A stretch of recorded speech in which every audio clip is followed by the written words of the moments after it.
గుంటూరు జిల్లా తెనాలిపట్నం స్థానిక NVR convention hall నందు మాజీ మంత్రివర్యులు శ్రీ ఆలపాటి రాజేంద్ర ప్రసాద్, శ్రీ నక్క ఆనందబాబు, పిల్లి మాణిక్యారావు ఆధ్వర్యంలో క్లస్టర్ ఇన్ఛార్జ్, యూనిట్ ఇన్ఛార్జీల మరియు బూత్ ఇన్ఛార్జీల సమావేశం జరిగింది.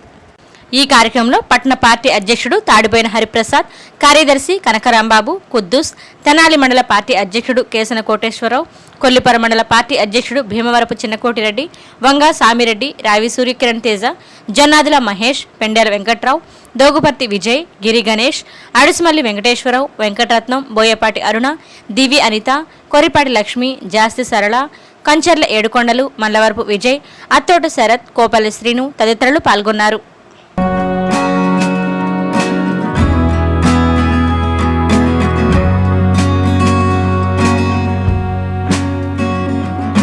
హృదయపూర్వక నమస్కారాలు, ధన్యవాదాలు తెలియజేసుకుంటూ నేను సెలవు తీసుకుంటున్నా.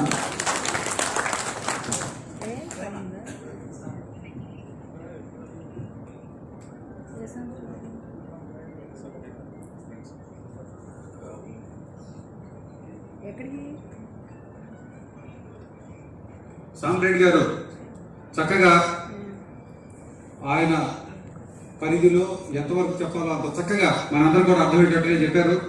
దీని గురించి సుమారుగా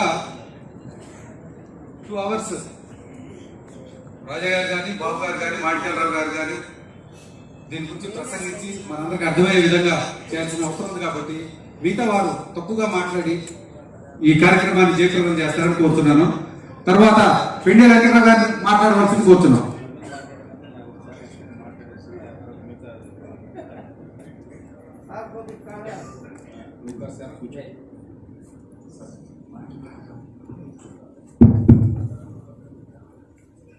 అంటే నేను సభకి నమస్కారం.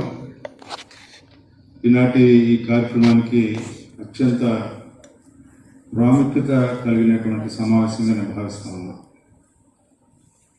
ఈ సమావేశానికి రావాల్సిన వ్యక్తి ముఖ్య అతిథిగా వచ్చేసినందుకు నా హృదయపూర్వకమైన ధన్యవాదాలు. ఎందుకంటే ఆది నుంచి పార్టీ పట్ల, మరి ముఖ్యంగా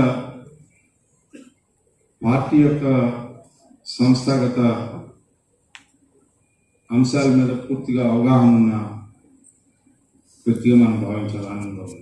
విద్యార్థిగా, యువకుడిగా, క్రియాశీలక సభ్యుడిగా, ఈ రోజున పార్టీ బ్యూరో మెంబర్గా,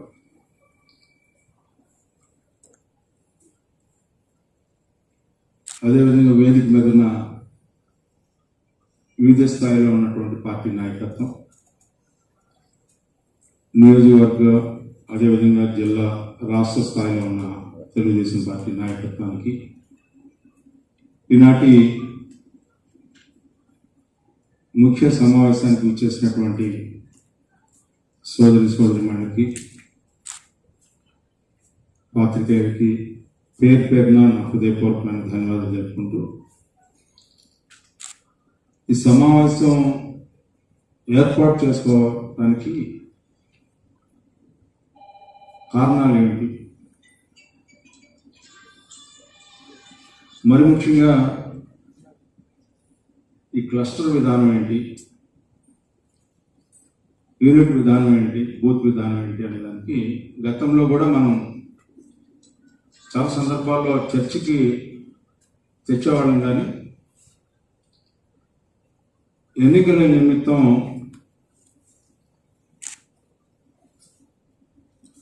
కొంతమేరకి సవ్యమైనటువంటి ఫలితాలను సాధించడానికి బూత్ కమిటీలు వేసుకోవడం జరిగేది. ఫలితాలు వచ్చిన చోట వచ్చాయి, రాని చోట కారణాలు మనం ఎత్తుకునేవాళ్ళం కదా. ఓడిపోయినా గెలిస్తే ఆనందంతో అన్ని మన వెళ్ళి అనుకునేవాళ్ళం. ఓడిపోయినా కూడా ఈ మధ్య అనుకున్నాం అంటే ఇది ఎవరు తప్పు కాదు, మన తప్పే అని అనుకుంటున్నాం. కామన్ వదిలేస్తున్నాం. ఎక్కడా కూడా వివాదాలకో లేకపోతే ఆరోపణలకో తావు లేకుండా మనం పార్టీని నడుపుకుంటా వెళ్తున్నాం అనేది నా ఉద్దేశం. వెళ్లాల్సిన అవసరం ఉందని కూడా నా ప్రధానంగా నిర్ణయిస్తాను. అయితే ఈరోజు 2019 ఎన్నికలు చూసిన తర్వాత ఎన్నికల్లో ఓటమి చెందడానికి కారణాలు ఏమిటి అనేది ఒక పక్క పార్టీ అధినాయకత్వం, ప్రజలు, ద్వితీయ నాయకత్వం, అదేవిధంగా కార్యకర్తలు అందరికీ ఒక అయోమయమైన పరిస్థితి. ఓటమి చెందామనేది ఒక ఆశ్చర్యం అయితే, ఓడిపోయాం కనపడే సత్యం. ఎందుకు ఓడిపోయాం, దేనికి ఓడిపోయాం, మెజార్టీలు ఇంత మెజార్టీలు ఎందుకు వచ్చినాయి అనేది కూడా పెద్ద చర్చ వస్తుంది. ఆడలేక మధ్యలో ఓడన్నట్టుగా ఏమో ఆ ఈవీఎంల మీద మోసం ఉందని చెప్పి అనుకున్న వాళ్ళం కూడా ఉన్నాం. వీటన్నిటికంటే నేను నా వ్యక్తిగతమైన విశ్లేషణ నేను మీ ముందు ఉంచడానికి నేను ప్రయత్నం చేస్తాను. అయితే అది వాస్తవమా అవాస్తవమా అనే దానికి కూడా పూర్తి ఆధారాలతో నేను ఏదైతే విశ్లేషణ చేశానో ఆ విశ్లేషణకు సంబంధించినటువంటి సమాచారాన్ని నేను సేకరణ చేసిన తర్వాత నేను ధృవపరుచుకున్నటువంటి అపజయం ఎట్లాంటిది అనే దానికి నాకు కనపడినటువంటి సత్యం. ఎట్లా అనేది నేను ఆలోచించినట్లయితే నాకు కనపడింది ఏంటంటే, ఓటర్ లిస్టు వెరిఫై చేశామని చెప్పి చాలా మంది చెప్తారు. మన ఏంట్రా వెరిఫై చేశామంటే డెత్ లిందండి అంటారు, మిగతా అన్ని ఓట్లు ఉన్నాయని చెప్తారు. ఒక బూత్ని తీసుకుంటే 1000 ఓట్లు ఉంటే వేరుమంచం వెంకటేశ్వర ఉన్నాడు సీనియర్, నారాయణ రెడ్డి ఉన్నాడు ఎన్నికల ఎక్స్పర్ట్. ఇట్లా కొద్దిమందిని మనం పేరు చెప్పుకోవచ్చు ఎవరెవరు ఎన్నికల్లో అథారిటేటివ్గా ఎన్నికల్లో బూత్ స్థాయిలో బూత్ మీద అవగాహనతో ఆలోచన చేసే వ్యక్తులు కొంతమంది ఉన్నారు. నేను 2-3 పేర్లే చెప్పాను, అంటే ఈ పేర్లు ఎక్కువ చెప్పడం అవసరం లేదు. చాలా మంది ఉన్నారు. ఎందుకంటే మనం పుట్టి పెరిగి రాజకీయాల్లో కొనసాగే వ్యక్తులు దాదాపు ఇక్కడ 300 మంది ఉన్నారు. అయితే ఇక్కడ ఎక్కడ మనం పొరపాటు పడుతున్నాం అనే దానికి కూడా నువ్వు చెప్పాలని నా ఉద్దేశం. అందుకే ఈ క్లస్టర్ విధానాన్ని ఎంచుకుంటానికి కారణం ఏమిటి అనేది కూడా సహేతుకంగా మీకు వివరిస్తాను సింపుల్గా. తర్వాత పెద్దలు దాని ఆవశ్యకత, రాజకీయాలు ఏ రకంగా ఉన్నాయి, రాజకీయాలు ఈ రోజున మనం ఏ రకంగా అడుగు ముందుకు పడాలి, ఏ రకంగా పార్టీని కాపాడుకోవాలి, ప్రజల్ని కాపాడుకోవాలి, మన బాధ్యత ఏంటి, వాటిలన్నింటి మీద ఇద్దరు మంచి వక్తలు ఉన్నారు మనకి. ఈరోజు వాళ్ళిద్దరితో ఆ యొక్క కార్యక్రమాన్ని ఓన్లీ బేసిక్ థింగ్స్ని నేను టచ్ చేసి వదిలేస్తాను. పర్లేదు సులోచన, ఏంటి మీ ఆయన ఏమో వండుతున్నాడని తెలుసుకుంటాను ఫోన్ చేస్తాను. ఓకే ఫోన్ గడి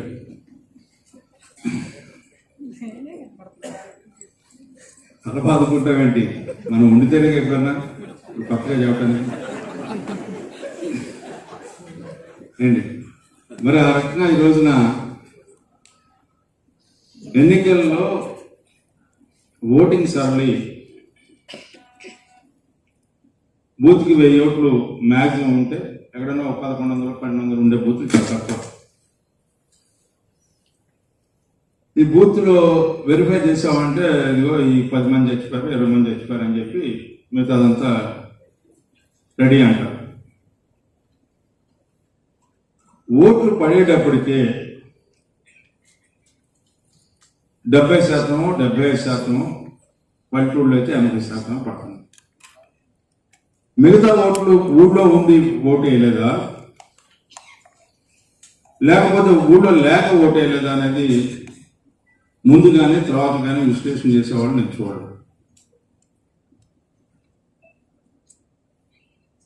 ఉంటే చేయొద్దని నేను హర్షిస్తాను. నువ్వు వద్దుగారా, నువ్వు తర్వాత ఎత్తిది, నువ్వు కూర్చోవాలి.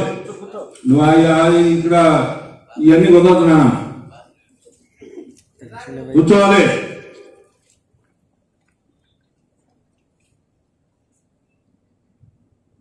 ఎందుకు చెప్తున్నా అంటే ఆ విశ్లేషణ నెంబర్ 1 అది చేయట్లేదు. రెండోది డోర్ టు డోర్ మనకి చాలా టైం ఉంటుంది. 4 రోజులకి మనం ఉంటే ఓట్లు వెరిఫై చేశారా అంటే వెళ్ళొచ్చామండి అంటారు, ఇంక్లూడింగ్ మైసెల్ఫ్. నేనేమి దీనికి అత్యుద్ధం కాదు, ఈ వేదిక మీద కూర్చున్న వాళ్ళు అట్లా కాదు అని చెప్పేవాళ్ళు ఎవరు ఉంటే నేను హర్షిస్తాను. వెళ్ళొచ్చాం, ఈ ఇంట్లో 10 ఓట్లు ఉండాల్సింది 5 ఓట్లే ఉన్నాయి, లేదా ఈ ఇంట్లో 6 ఓట్లు ఉండాల్సింది 4 ఓట్లే ఉన్నాయి, లేదా ఇంట్లో 6 ఓట్లు ఉండాల్సింది 5 ఓట్లే ఉన్నాయి, 6 ఓట్లు కనపట్టలేదు అనే విశ్లేషణ మనకి ఎక్కడ జరగట్లేదు. 2, 3 మనకు తెలియకుండా అతి సామాన్యుడు అయిన ఓట్ని గత 3 సంవత్సరాల క్రితం జరిగినటువంటి వాస్తవం, అదే విధంగా మన మున్సిపల్ ఎలక్షన్ కూడా జరిగినటువంటి వాస్తవం 19,300 ఓట్లు. నేను అందరికీ ఎగ్జిబిట్ చేయడం జరిగింది, నాయకులందరికీ కూడా.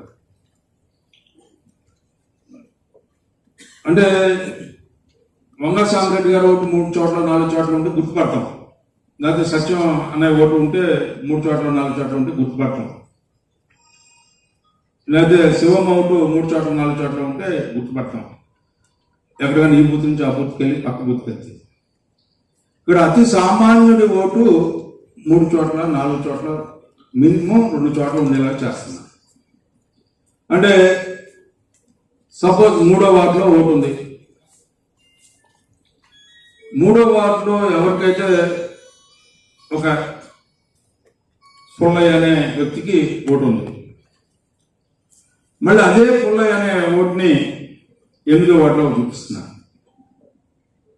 మినిమం కుదిరితే 15వ వార్డులో కూడా చూపిస్తున్నారు. ఈ 3 చోట్ల కూడా పుల్లయ్య చేత ఓటు వేస్తున్నారు. ఎందుకంటే పుల్లయ్య 3వ వార్డులోకి వెళ్ళాడు, పుల్లయ్య ఓటు 3వ బూత్ 8వ బూత్ 3వ వార్డులో వెళ్ళాడు. వెళ్ళిన తర్వాత ఆ నెంబర్ పిలుస్తారు, అంటే ఓటు సంఖ్య వరుస సంఖ్య 483. మన ఏజెంట్ చంద్రిక ఉంటుంది, ఆ పక్కన అనిత ఉంటుంది, ఇంకో పార్టీకి ఇంకో అనిత ఉంటుంది. వీళ్ళు ముగ్గురు ఏం చూస్తారు, పుల్లయ్య బొమ్మ కనపడుతుందా, కనపడుతుంది, ఓటర్ లిస్టులో వరుస నెంబర్ కనపడుతుందా, కనపడుతుంది, ముగ్గురు టిక్ పెట్టుకుంటారు, అయిపోతుంది. మళ్ళీ 5వ వార్డులోకి వెళ్తున్నాడు అతను, మళ్ళీ అక్కడ రమణమ్మ ఉంటుంది, సురేష్ ఉంటుంది, రమమ్మ ఉంటుంది. మళ్ళీ అక్కడ పుల్లయ్య అని పిలుస్తారు, వరుస సంఖ్య అక్కడ 473 బదులు 563 ఉంటుంది. ముందు చూసుకుంటారు, టిక్ పెట్టుకుంటారు, ఓటు దించుతాడు, ఓటు ఉంటే, లేకపోతే మేట నొక్కడానికి వెళ్తాడు, వెళ్ళేటప్పుడు ఏలు పెడతాడు. ఇన్ని అవరోధాలు దాటి అక్కడికి వెళ్ళిన తర్వాత ఏళ్ళ దగ్గర చుట్టు వేసుకుంటుందో చుట్టు వేసుకోలేదో, లేకపోతే కాస్త కనపడినట్టు ఉంటుందో, ఎవరో కాస్త చుక్క వేసేవాళ్ళని తక్కువ పని చేసేవాళ్ళని పెడతారు, వాళ్ళు పెద్ద పట్టించుకోరు, లేకపోతే మేనేజ్ చేసి ఉంటారు. మీకు శుభ్రంగా ఎన్ని చోట్ల కావాలంటే అన్ని చోట్ల వేసుకోవచ్చు. మొదటి అవరోధం ఎక్కడ, నీ బొమ్మ, నీ ముఖ చిత్రం, అక్కడ ఓటర్ లిస్టులో ఉన్న ముఖ చిత్రం 2 ఒకటా కాదని చూసుకుంటాం అక్కడ కూర్చున్న ఏజెంట్. అంటే నువ్వు ఓటు అయినట్టే కదా. ఏ బూత్లోకి వెళ్తే ఆ బూత్లో నీ బొమ్మ కనపడితే, ఆ బొమ్మ సేమ్ ఎవరైతే మనిషి వచ్చాడో ఆ మనిషి ఆ బొమ్మ ఒకటేలా కనపడితే మనం కాదనడానికి వీల్లేదు కదా. తర్వాత మనం కూర్చున్న ఏజెంట్లు నిష్ణాతులు కాదు కదా, ఈ వ్యక్తిని గమనించే పరిస్థితి, మనం అలాంటి రాజకీయ అవగాహనతో ఉన్నటువంటి వ్యక్తులను కాదు కదా. మనందరూ ట్రాన్స్ఫర్, వార్డు ప్రెసిడెంట్ అంటే నాకంటే చిన్నాడు ఉండాలనుకుంటాం. నాయకత్వం సాంబేడ్ గారు చేస్తూ ఉంటాడు, ఆ గ్రామ ప్రెసిడెంట్ ఎవరంటే సామిరెడ్డి ఉండడానికి ఇష్టం ఉండదు. సామిరెడ్డి మాట వినేవాడిని పెడతాం. మంచి కురాడిని బాగా చేస్తాడు. ప్రెసిడెంట్ వరకే, వాళ్ళకి ఇంకేం మాట్లాడారు. మనం కూడా పోయి సామిరెడ్డి గారి ఇంటికి వెళ్తాం, సామిరెడ్డి గారి ఇచ్చే కాఫీ తాగుతాం. మనం వెళ్ళినప్పుడల్లా గ్రామ ప్రెసిడెంట్ని శ్రీరాముని చూశారండి, సత్యం చూశారా, మన శ్రీరాములని చెప్తాడు, లేదా రమేష్ అని చెప్తాడు. రమేష్ బాగుండవు, మన పేరు గుర్తుందో లేదని ముందలే ఆయన చెబుతూ ఉంటాడు. వాస్తవం కాదు, మీ అందరూ చేసే పనులు అయ్యే కదా. రాజాగారి మధ్యమూర్పం అనుకుంటారో, లేదా రాజాగారి గౌకిని పేరు మరి గౌకిని అంటే శ్రీరాములు ఏమలుగుతాడో, సత్యం ఏమలుగుతాడో, రమేష్ ఏమలుగుతాడో, జీవరత్నం ఏమలుగుతాడు, ఇయే కదా మనం మాట్లాడు.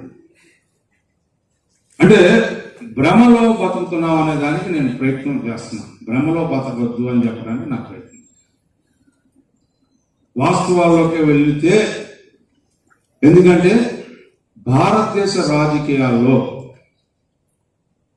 గతం, నేడు, భవిష్యత్తు ఈ మూడింటికి కూడా నేను సమాధానం చెప్పేది ఏంటంటే, మనకున్నటువంటి క్రమశిక్షణ కలిగినటువంటి కార్యకర్తలు మరి ఏ రాజకీయ పార్టీకి లేరు అనేది మాత్రం. మరి ఇలాంటి పార్టీకి ఇన్ని కష్టాలు ఎందుకు వస్తున్నాయి? ఎన్ని ఒడిదుడుకులతో ఉంటున్నాం?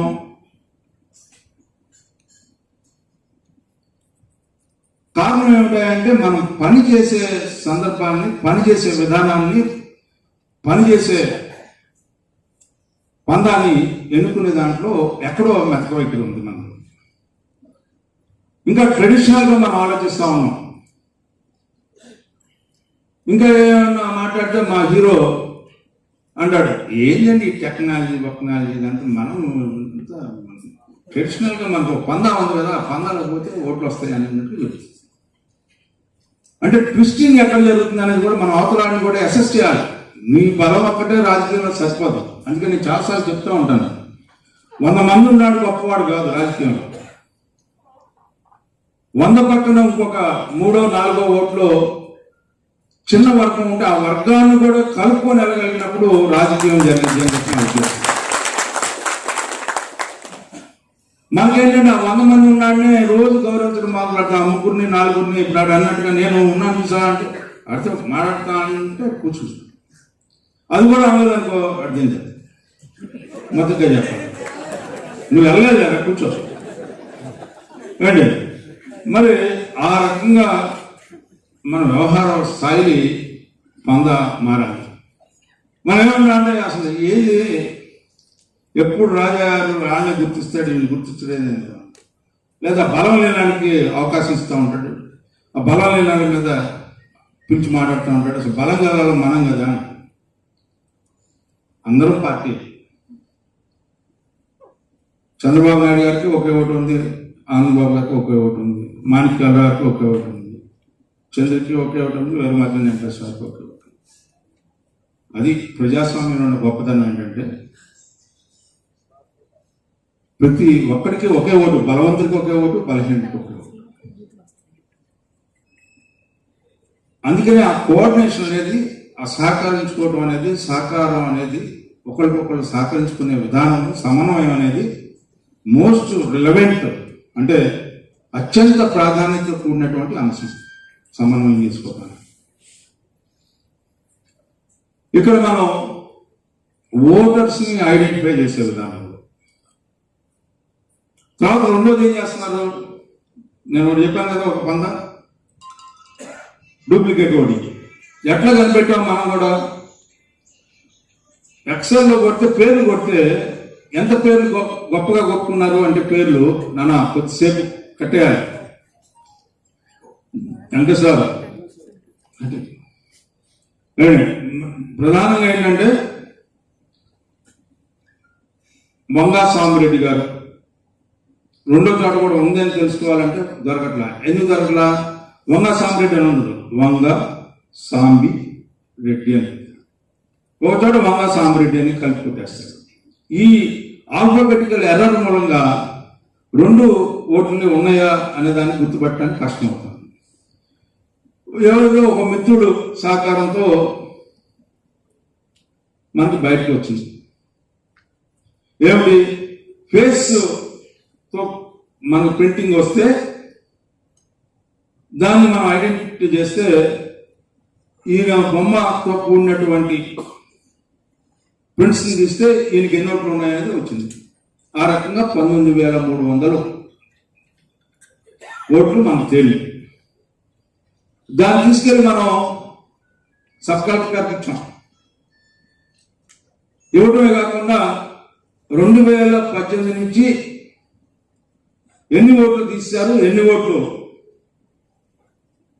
డిలీషన్, ఇంక్లూజన్, డెత్, మైగ్రేషన్ ఏంటని మొత్తం అడిగాం. ఇంతవరకు మనకి ఇవ్వాల్సిన బాధ్యత ఉంది.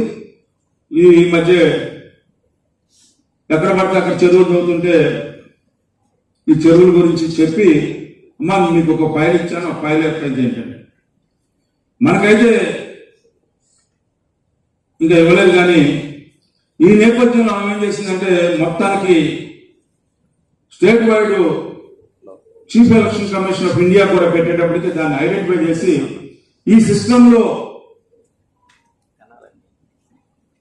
వెళ్తే ఈ రకంగా బయటపడిందని చెప్పి ఆమె ఒక లెటర్ పెట్టడం వల్ల రాష్ట్రంలో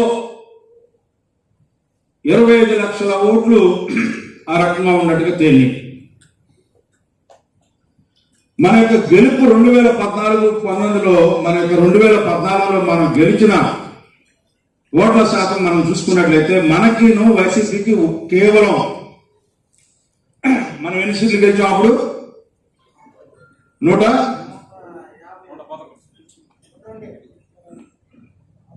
108 సీట్లు గెలిచాం. బీజేపీ 4 గెలిస్తే అంటే తేడా ఎంత అని చూస్తే మనకు వచ్చిన ఓట్లు వాళ్ళకు వచ్చిన ఓట్లు కేవలం 5 లక్షల ఓట్లే.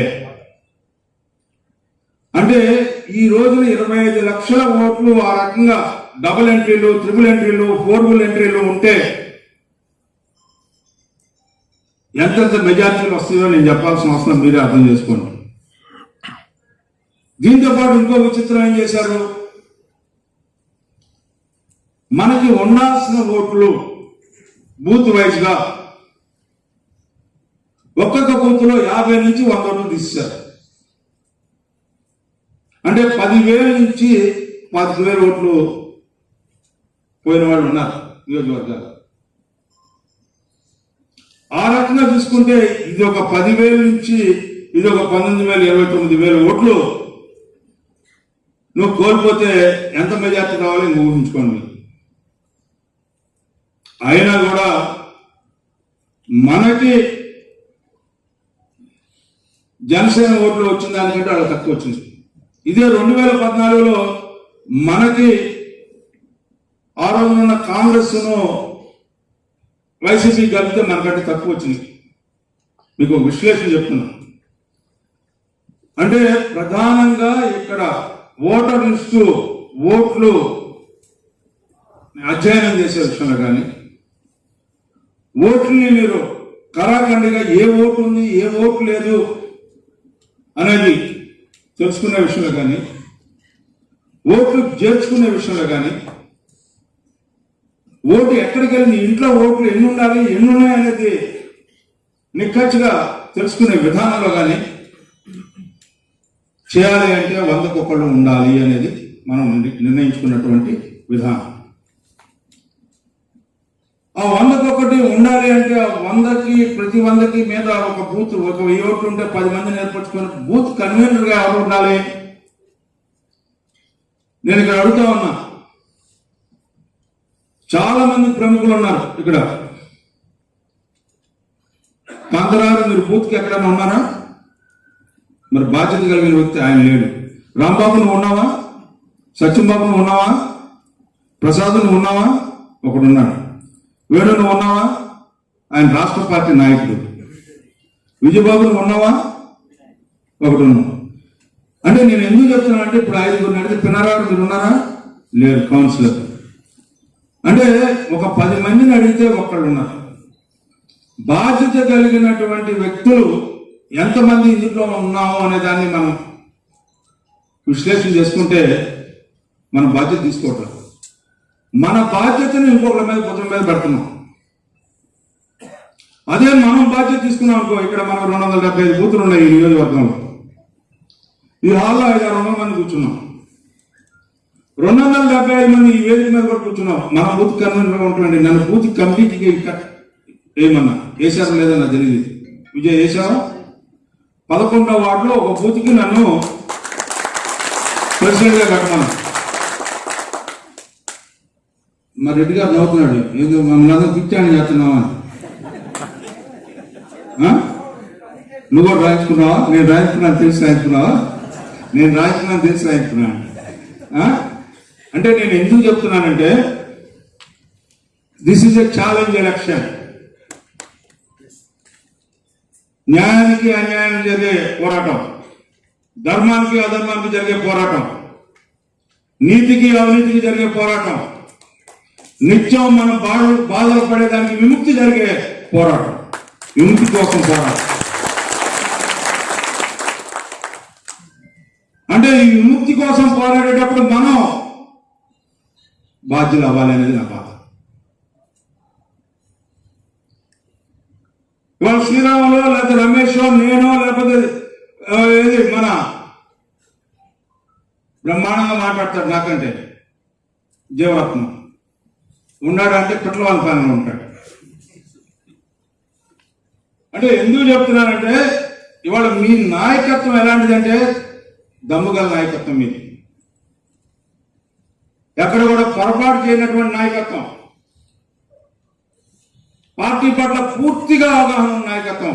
మన 15 ఓట్లతో ఓడిపాడు ఇక్కడ మన వేదిక మీద ఉన్న గిరిగణేష్ 11 ఓట్లతో. కేవలం కారణం అతను గెలిచినతనే చెప్తాడు, నేను దమ్మోటుతో గెలిచాను. చాలా సంతోషం, చాలా మంచాడు. అక్కడి వరకు నిజాయితీ ఉంది ఆ వ్యక్తికి. ఏమైనా చెప్పడా? అంటే వాళ్ళకి తెలుసు ఎట్లా గెలుస్తున్నాం, ఏ రకంగా గెలుస్తున్నాం, ఏ రకంగా ఇది అవుతున్నాం, ఎక్కడెక్కడ. అంటే గెలవక ముందులే 23 సీట్లలో గెలుస్తున్నాం అని చెప్పారు, 22 సీట్లు గెలుస్తున్నాం అని చెప్పారు.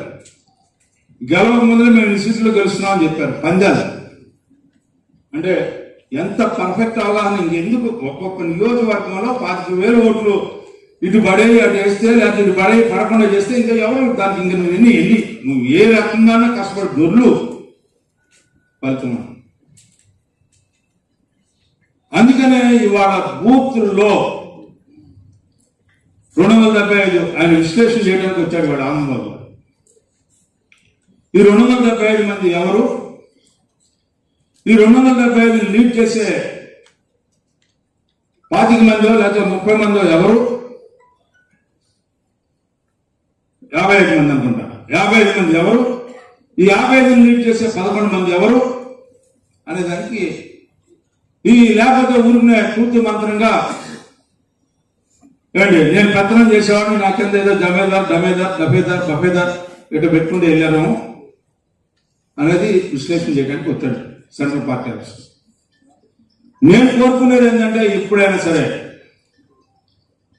ఎవరైనా ఊరుకునే పేరు ఇచ్చి ఉన్న చూతూ మంత్రంగా చేసేలాగైతే దాన్ని మార్చుకోండి. You are having still time. ప్రతి ఒక్కరు నేను ఈ బూతుకున్నానని చెప్పి గర్వంగా చెప్పుకోండి.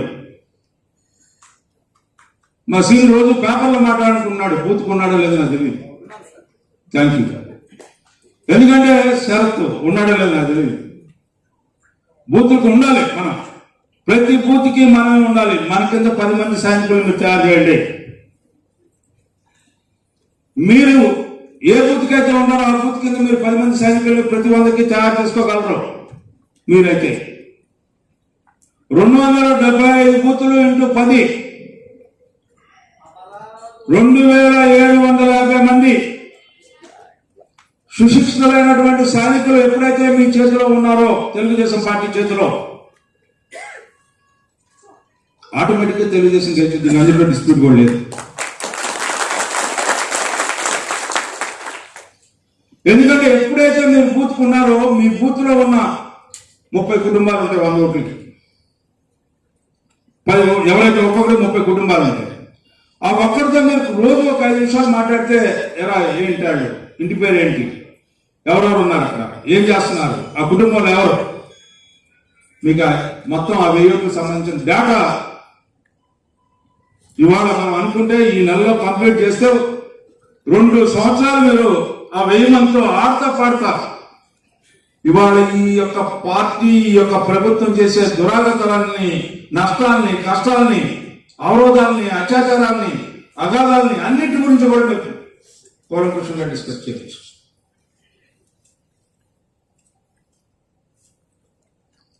ఇది ఒక ఆయుధంగా మీరు భావించినట్లయితే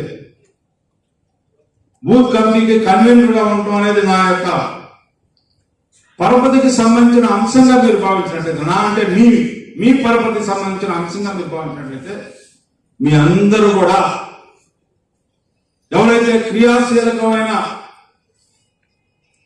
పార్టీ కార్యక్రమాల్లో క్రియాశీలకంగా మీరు నిత్యం పాల్గొంటా ఉన్నారో, నేను సైతం అంటూ ప్రతి బూత్ కి మీరు ఎవరైతే ఉండడానికి సాహసించి ఉండగలుగుతారో వాళ్ళు మీకు రాసిస్తారు.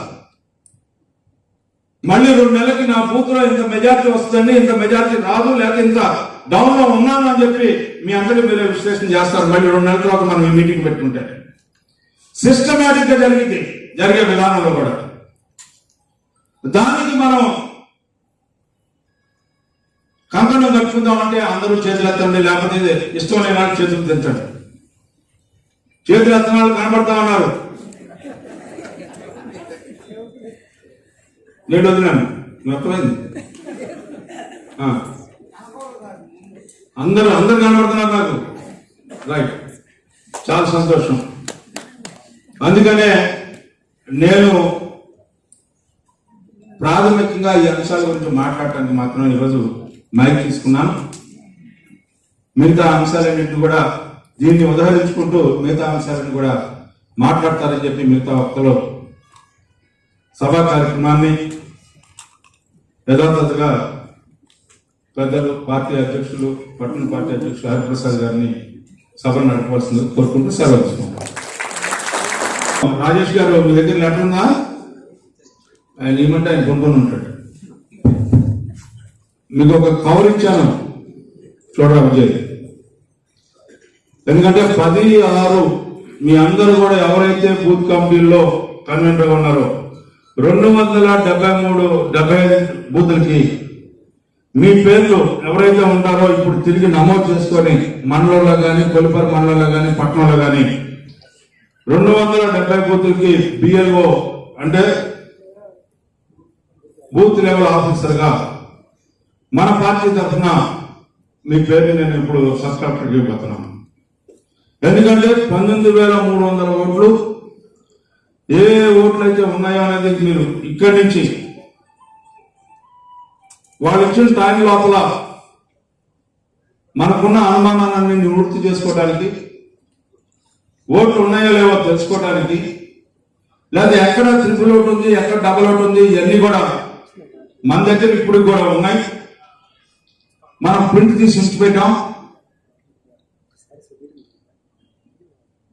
కాబట్టి మన దగ్గర టోటల్ ఇన్ఫర్మేషన్ ఉంది నియోజకవర్గానికి. దాని ప్రకారంగా మీ దగ్గర ఆల్రెడీ మీరు కొంత ఇన్ఫర్మేషన్ తీసుకున్నామని చెప్పారు. కాబట్టి యూత్ వాళ్ళకి ఈ కార్యక్రమాన్ని నేను ఇంట్రెస్ట్ చేశాను. మరి తేజ వీళ్ళందరూ కూడా ఎంతవరకు దాన్ని ఫలితాలు సాధించారనేది ఇంకా వాళ్ళు మీటింగ్స్ అయితే కండక్ట్ చేశారు చక్కగా. అయితే వర్క్ ఎంతవరకు జరిగింది అనేది తను కూడా మాట్లాడమంటే ఎంతవరకు ఎక్స్ట్రాక్ట్ చేశాడని చెప్పడానికి ఆస్కారం ఉంటుందని చెప్పి భావిస్తూ ఆ లెటర్ గా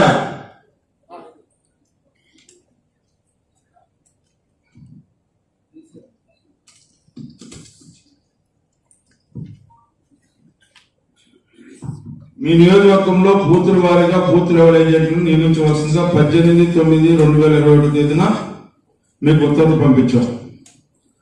35/2022 బూత్ లెవెల్ ఏజెంట్లు నియమించమని జిల్లా కార్యాలయం కూడా మళ్ళా ఉత్తర్వులు వచ్చినాయి. మీ నియోజకవర్గంలో బూతుల వారిగా బూత్ వివరాలతో సహా మీరు నియమించిన బూత్ లెవెల్ ఏజెంట్ల వివరాలను ఈ నియోజకవర్గ రిటర్నింగ్ అధికారికి అయినటువంటి సబ్ కలెక్టర్ గారికి 10/6/2022 తేదీలో కూడా సమర్పించవలసిందిగా కోరుతున్నాను. అంటే ఇంకా స్టిల్ టైం, ఇంకా 4 రోజులు ఉంది. ఈ 4 రోజుల లోపల మీరు తీసుకున్నటువంటి బూత్ లెవెల్ ఎవరైతే ఏజెంట్స్ గా ఉన్నారో వాళ్ళందరినీ బూత్ లెవెల్ ఆఫీసర్స్కే ఇవ్వాలి. ఎవరైతే వెళ్ళి పని చేయడానికి సిద్ధంగా ఉన్నారో మళ్ళీ అవసరమైతే రీచేంజ్ చేయాలి. అది నేను కోరుకునేది. చాలా స్వచ్ఛందంగా మిమ్మల్ని అందరినీ కోరుతా ఉన్నాను. ఎవరెవరు ఉంటారు, ఎట్లా ఉంటారు, ఏ రకంగా ఉంటారు అనేది ఇవాళ మీరు నిర్ణయించుకోవాల్సిన అవసరం ఉందని చెప్పి మనం చేస్తూ సెలవు. తెలుగుదేశం పార్టీ పోరాట సభ్యులు నక్క ఆనందబాబు గారికి, అట్లాగే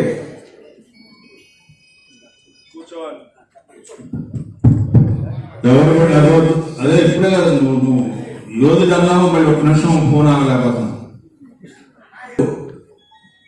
మాజీ మంత్రివర్యులు మన నాయకులు ఆలపాటి రాజేంద్ర ప్రసాద్ గారికి, వేదిక మీద ఉన్నటువంటి పెద్దలకి, ఇప్పుడు ఇచ్చేసినటువంటి తెలుగుదేశం పార్టీ ముఖ్య కార్యకర్తలు అందరికీ కూడా నా నమస్కారాలు తెలియపరుస్తున్నాను.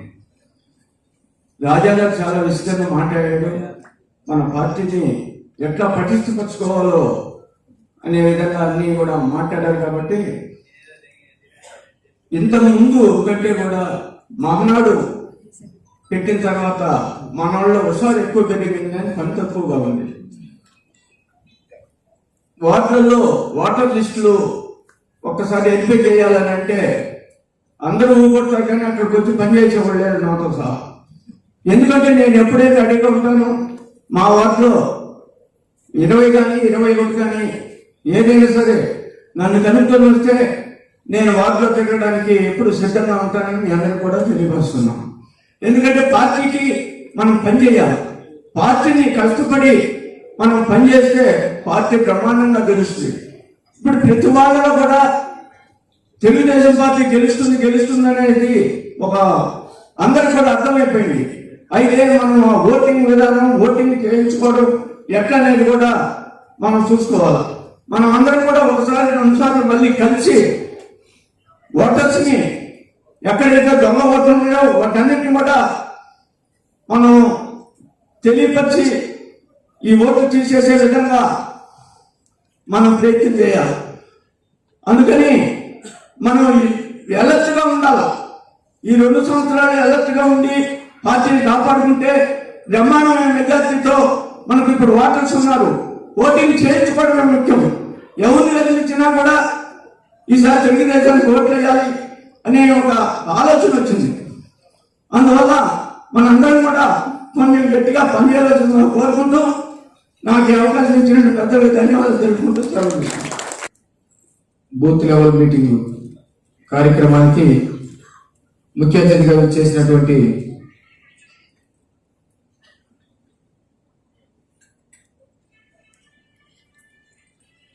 ముఖ్య అతిథులుగా ఇచ్చేసినటువంటి పెద్దలు మాజీ మంత్రివర్యులు నక్క ఆనందబాబు గారికి, మనందరి పెద్ద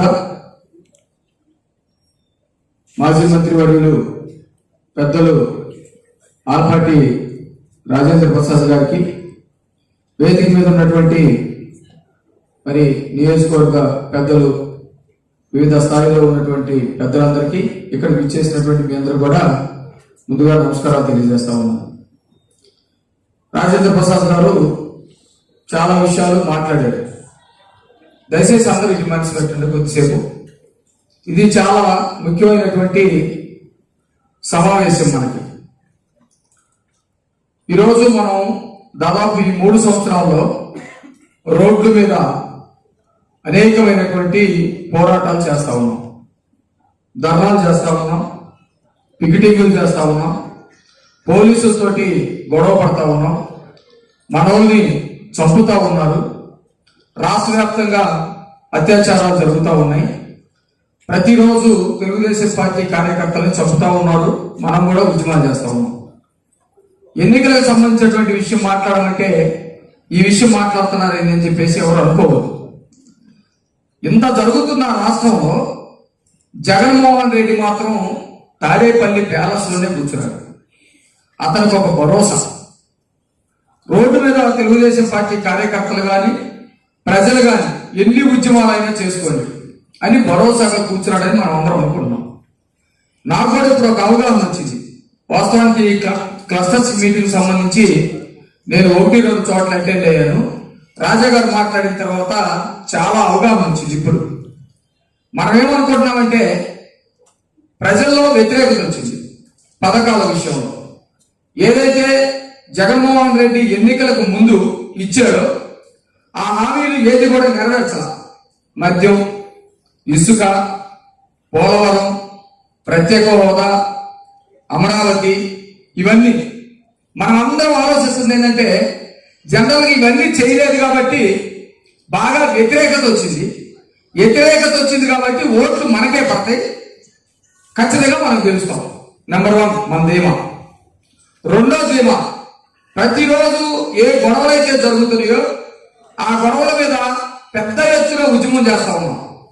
రోజు పేపర్లో వస్తుంది, టీవీలో వస్తుంది, అట్లాగే సోషల్ మీడియాలో విపరీతంగా పెడతా ఉన్నాం. కాబట్టి అందరూ చూస్తా ఉన్నారు, వాళ్ళలో మార్పు వచ్చింది కాబట్టి మనం గెలుస్తాం. ఇది రెండో ధీమా. రాజా గారు ఇప్పుడు మాట్లాడిన తర్వాత తాడేపల్లిలో ఖాళీగా కూర్చున్నాడని మనం కూడా ఇప్పుడు దాకా భ్రమపడ్డాము. నాకైతే ఇప్పుడు ఒక ఆలోచన వచ్చింది. తాడేపల్లిలో జగన్మోహన్ రెడ్డి ఖాళీగా కూర్చోలేదు. వాడు ఒక నేరస్తుడు. నేరానికి సంబంధించినటువంటి ప్రణాళికలు సిద్ధం చేస్తా ఉన్నాడు. మీరు రోడ్డు మీద ధర్నాలు చేసుకోండి, ప్రజల్లో మార్పు వచ్చిందని మీరు అనుకోండి. కానీ మొత్తం ఓట్లన్నీ కూడా యంత్రాల్లో పడినప్పుడే కదా. ఓటర్ గెలిచినోడికి ఓడిపోయినోడికి ఒక ఓటు చాలు. 51 ఓట్లు ఒకడికి వచ్చి వాడు గెలుస్తాడు, 49 ఓట్లు ఒకడికి వచ్చి వాడు ఓడిపోతాడు. ఒక్క ఓటే. ఈ ఒక్క ఓటు కాకుండా అది 2గా 3గా 10గా ఏ విధంగా మన ఖాతాలో వేసుకోవాలనే దగ్గర వాడు క్రిమినల్ నేరపూరితమైనటువంటి ఆలోచనలు చేస్తా ఉన్నట్టుగా చాలా స్పష్టంగా అర్థమవుతా ఉంది. మీరు ఒక విషయాన్ని గమనించాలి. ఆ విషయం చెప్పిన తర్వాత నేను ఇంకొక విషయం చెప్పి ముగిస్తా. గతంలో సినిమాలో హీరోకి విలన్కి తేడా ఉండేది. హీరోలు బాగా చదువుకున్న వాళ్ళు ఉండేవాళ్ళు, నీట్ గా ఉండేవాళ్ళు, చక్కగా చదువుకునేవాళ్ళు, టచ్ చేసుకునేవాళ్ళు, షూ వేసుకునేవాళ్ళు, వీడు హీరో కనపడేవాడు. విలన్ ఎట్టుండేవాడు, ఒక పంచె కట్టుకునేవాడు, ఇక్కడ ఒక ఘాట్ ఉండేది, ఒక బన్నీ వేసుకునేవాడు, బెల్ట్ పైన పెట్టుకునేవాడు, ఇటు దొంగ. ఇది చదువు లేదు. చదువు లేనివాడు దొంగని, చదువుకున్నవాడు హీరో అని చెప్పేసి గతంలో అర్థమయ్యేది. మీరు ఇప్పుడు రోబో సినిమా చూడండి, హీరోకి విలన్కి తేడా కనపడదు. ఇద్దరు చదువుకున్న వాళ్ళే, ఇద్దరు ఇంజనీర్లు, ఇద్దరు టెక్నాలజీని బాగా ఉపయోగించేవాళ్ళే. మొత్తం రోబో మొత్తం ఒకటిగానే ఉంటుంది. చిన్న సిప్పు ఇక్కడ పెడితే మంచి పని చేసేసి, ఆ సిప్పును తీసేసి చెడ్డ పనులు చేసే సిప్పు ఇక్కడ పెడితే ఇది చెడ్డ పనులు చేసేసి, మంచి సిప్పు పెడితే మనుషుల్ని కాపాడింది, మంచి సిప్పు పెడితే తగలబెడితే చల్లార్చింది, మంచి సిప్పు పెడితే అన్ని మంచి పనులు చేస్తుంది. బాడీ మొత్తం ఒకే రోబో బాడీ. సిప్పు మార్చి చెడ్డ సిప్పు కనుక పెడితే, చెడు పనులు చేసేటువంటి సిప్పు కనుక పెడితే అదే రోబో తగలబెట్టింది, పాడు చేసేసి, నాశనం చేసేసి. అంటే ఇప్పుడు చెడ్డవాడికి మంచివాడికి చాలా కనపడతలేదు. టెక్నాలజీ పెరిగిపోయింది. బాబు గారు కూడా టెక్నాలజీని బాగా ముందుగా తీసుకొచ్చినటువంటి వ్యక్తి. ఆయన టెక్నాలజీ అంతా కూడా అభివృద్ధి గురించి, ఉద్యోగాలు రావడం గురించి, కంపెనీలు తీసుకురావడం గురించి, సంపాదన పెరగటం గురించి, బాగుపడటం గురించి ఆయన టెక్నాలజీ.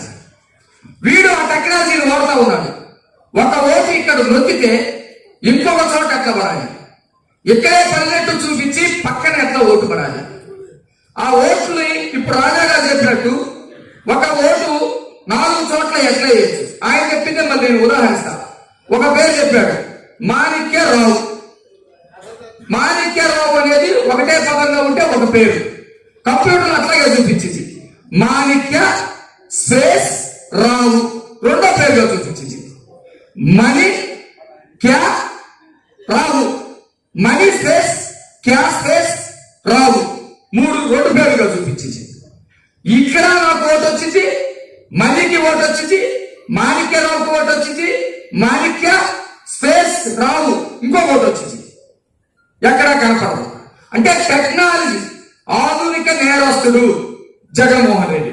అందుకని మనందరికి అర్థం కాలేదు ఖచ్చితంగా అతను ఎట్లా గెలవగలిగాడు అంటే ఒక టెక్నాలజీ మొత్తాన్ని కూడా అతని గ్రిప్ లో పెట్టుకోగలిగాడు, అందువల్ల గెలవగలిగాడు అనేది మనకు ఉంది, కానీ విశ్లేషించుకోవడానికి అవకాశం లేకుండా పోయింది.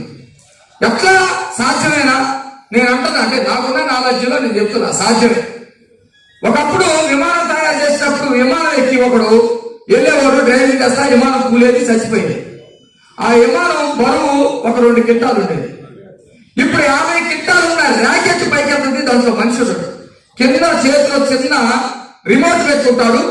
ఎంతెత్తు పోవాలి, ఎటువైపు తిరగాలి, ఎక్కడ బాంబు వదలాలి, ఎక్కడ ఏ నగరం మీద బాంబు వేయాలి, ఎక్కడ పడితే ఎక్కడ చంపేయాలి, చిన్న రిమోట్ తోటి కొన్ని వేల టన్నుల బరువు ఉన్న ర్యాకెట్ ని రిమోట్ కంట్రోల్ తోటి మెయింటైన్ చేస్తున్నారు టెక్నాలజీ.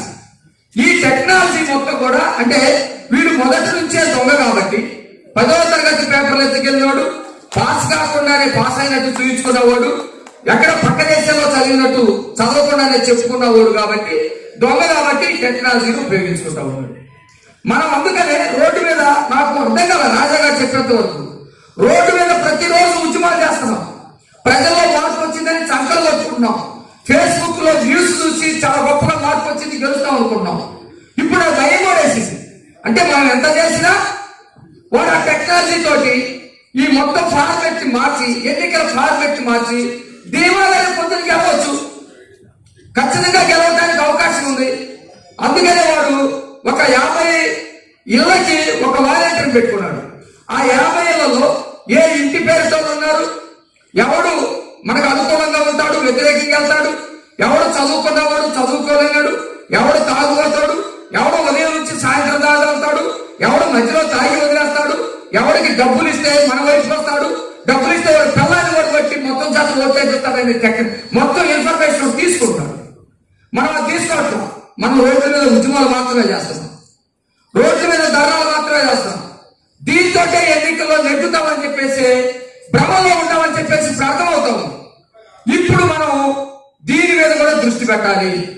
దీని మీద కూడా దృష్టి పెట్టకపోతే ఖచ్చితంగా ఈ టెక్నాలజీని, ఈ సాంకేతికత పరిజ్ఞానం ఏదైతే ఉందో, ఈ సాంకేతిక పరిజ్ఞానం అనేది మంచివాడు వాడితే మంచిగా ఉంటుంది, చెడ్డవాడు వాడితే చెడ్డగా ఉంటుంది. దానికి ఎగ్జాంపుల్ రోబో సినిమానే, అంతకంటే పెద్ద ఏం లేదు. టెక్నాలజీని మంచిగా వాడితే మంచి పని చేస్తుంది, చెడ్డ పని చేస్తే చెడ్డ పని చేసేటువంటి పరిస్థితి. ఇది ఒక అంశం. రెండోది, ఈ రోజు ఇక్కడ రాజా గారు తెనాల్లో మీటింగ్ పెట్టినా, ఆనందన్న వేమూరులో పెట్టినా, రకరకాల చోట్ల రకరకాలుగా పెట్టినా వాళ్ళ గెలుపు ఓటమి ఇంతవరకు కనుక మనం కుంచిత స్వభావంతో ఆలోచిస్తే మనం ఏం చేయలేం. రాజా గారికి ఎమ్మెల్యే అవ్వాల్సినటువంటి అవసరం పెద్దగా ఉంటుందని నేను అనుకోవట్లా. ఆనందబాబు గారికి ఎమ్మెల్యేగా గెలిచి ఆయన చేసేది కూడా పెద్దగా ఏం లేదు. చంద్రబాబు నాయుడు గారు ముఖ్యమంత్రి అయ్యి కూడా ఆయన 2 సార్లు 3 సార్లు ముఖ్యమంత్రి అయ్యాడు. లోకేష్ గారు ముఖ్యమంత్రి కొడుకు, ముఖ్యమంత్రి మనవడు. ఆర్థికంగా ఎంతో కొంత వీళ్ళందరికీ బాగానే ఉంది.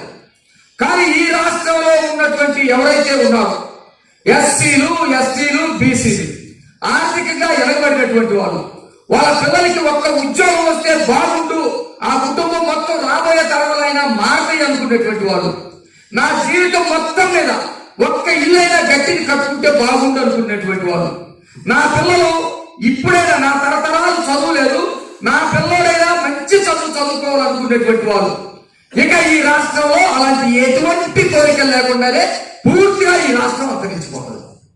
అంత పెద్ద ప్రమాదం మన కళ్ళ ముందు కనపడతా ఉంది. వాళ్ళ ఎమ్మెల్యేలు అయితే, మంత్రులు అయితే అవినా అవ్వకపోయినా ఏం కాదు, అయిపోయాయి. ఆర్థికంగా కూడా వాళ్ళ జీవితాల వరకు సరిపోతాయి. కానీ ఈ బాధ్యత మనందరి మీద ఉంది. ఈ బాధ్యత, ఈ రాష్ట్రాన్ని రక్షించుకోవాల్సినటువంటి బాధ్యత మనందరి మీద ఉంది. మనం చాలా వరకు ఏం చేస్తున్నాం, ఉద్యమాల వరకే పరిమితమయ్యాం. ఈ రోజు అక్కడ జల్లయ్య అతన్ని దారుణంగా కత్తులతోటి, కొడవలతోటి నరికి చంపారు. అంతకు ముందే వాడు మన సుబ్రహ్మణ్యం అనే అతన్ని డ్రైవర్ని తీసుకెళ్లి చంపి తీసుకొచ్చి ఇంటి ముందు చేసేది. అంతకుముందు చంద్రని ఒకడు కాలు ఈ కాలు మీద కూర్చున్నాడు, ఇంకొకడు ఈ కాలు మీద కూర్చున్నాడు, ఒకడు ఈ చేతి మీద కూర్చున్నాడు, ఇంకొకడు ఇంకో చేతి మీద కూర్చొని మన గొర్రెల్లో దున్నల్లో కోసినట్టు పొత్తు కోసేస్తా ఉన్నాడు. ఇది ఉత్తర భారతదేశంలో మనం వినేవాళ్ళం, చూడాలి. ఉత్తర భారతదేశం మనం ఎప్పుడు వెళ్ళలేదు. పంజాబ్, హర్యానా, ఉత్తరప్రదేశ్, బీహార్ ఈ ప్రాంతాలకి మనం వినేవాళ్ళం మాత్రం, కానీ చూడాలి. కానీ ఆంధ్రప్రదేశ్ లో జగన్మోహన్ రెడ్డి ప్రభుత్వం వచ్చిన తర్వాత ఇవి కృత్యంగా ఒక పక్కన జరుగుతా ఉంది. రేపు పొద్దున ఎలాంటి పరిస్థితి ఉండబోతుంది అనేది మనం ఆలోచించుకోవాలి ఒకవేళ ఇలాంటి జరిగితే. రెండోది, ఈ టెక్నాలజీ ఎంత దూరం తీసుకెళ్లారంటే చాలా సందర్భాల్లో మాట్లాడుకున్నాం. ఇంకొక విషయం చెప్పి నేను ముగిస్తాను. దళితులకి సంబంధించినటువంటి హక్కులు ఏవైతే ఉన్నాయో ఈ హక్కులు మొత్తం ఎత్తేసి వాళ్ళకి 100 రూపాయలు ఇచ్చి 1000 రూపాయలు ఇచ్చి 10,000 రూపాయలు ఇచ్చి మార్చేసుకుంటా ఉన్నాడు.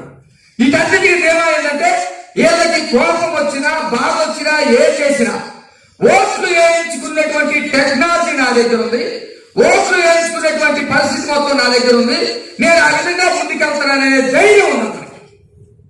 ఇప్పుడు మనం రోడ్డు మీద పోరాటం ఒక్కటే కాదు, ఇది అవసరమే.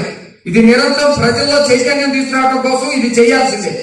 జరుగుతున్న విషయాలు చెప్పడం కోసం ఇది చేయాల్సిందే. ఈ పోరాట పట్టిమ ఎక్కడ తగ్గకూడదు. అదే క్రమంలో నేను రోడ్డు మీదకి వచ్చి పోరాటం చేస్తే దొంగోడు ఈ ఊరు దాటి వెళ్ళిపోతాడని అనుకుంటున్నాం కానీ రోడ్డు మీదకి వచ్చి పోరాటం చేసే టైంలోనే మన ఇల్లు కూడా దొంగోడు కిల్లు చేస్తాడనే విషయాన్ని కూడా మనం మర్చిపోకూడదు. అంటే ఇంటి మీద ఎప్పుడు కూడా మనం ఒక కన్నేసి ఉండాలి. ఇక్కడ ఇల్లు అంటే మనం వేసే ఓటు, ఎవరికి ఓటు ఉంది, ఎక్కడ ఏ బూత్ లో ఉంది, ఏ బూత్ లో నుంచి వాడు ఆ ఓటు ఇంకో చోట మార్చుకుంటున్నాడు, 2-3 చోట్ల వేస్తా ఉన్నాడు, మన ఓట్లు లేకుండా చేస్తా ఉన్నాడు. వీటన్నిటి మీద కూడా దృష్టి పెట్టాలి. దీనికి సంబంధించి మన ఉద్యోగాలు, మన వ్యాపారాలు, మన పదులు మొత్తం ఆపుకొని మనం చేయాల్సిన పని లేదు. ఇందాక చెప్పారు రాజాగారు ఉదహరించి మాట్లాడమన్నారు కాబట్టి నేను ఖచ్చితంగా మాట్లాడతాను. అది తప్పని స్థితి కూడా. మనం ప్రతిరోజు మన పని చేసుకొని సాయంత్రం కూర్చున్నప్పుడు ఎవరైతే క్లస్టర్ ఇన్ఛార్జ్ ఉన్నారో లేకపోతే బూత్ కు సంబంధించినటువంటి ఇన్ఛార్జ్ ఉన్నారో ఆ బూత్ లో 200 ఓట్లు 300 ఓట్లు లేకపోతే 400 ఓట్లు ఎన్ని ఓట్లు అయితే ఉంటాయో ఆ ఓట్లకి సంబంధించినటువంటి వాళ్ళ ఇళ్ళకెళ్ళి వాళ్ళని చైతన్యం చేయటం, వాళ్ళతోటి మాట్లాడడం, వాళ్ళతోటి వరుస కలుపుకోవటం, వాళ్ళ ఎవరిలో భోజనం చేయటం, వాళ్ళ అవసరాలు తీర్చడం, చావుకో పెళ్లికో శుభకార్యానికో అశుభకార్యానికో వెళ్ళటం, వాళ్ళతోటి మంచి సంబంధాలు కలిగి ఉంటాం. ఇదొక అంశం.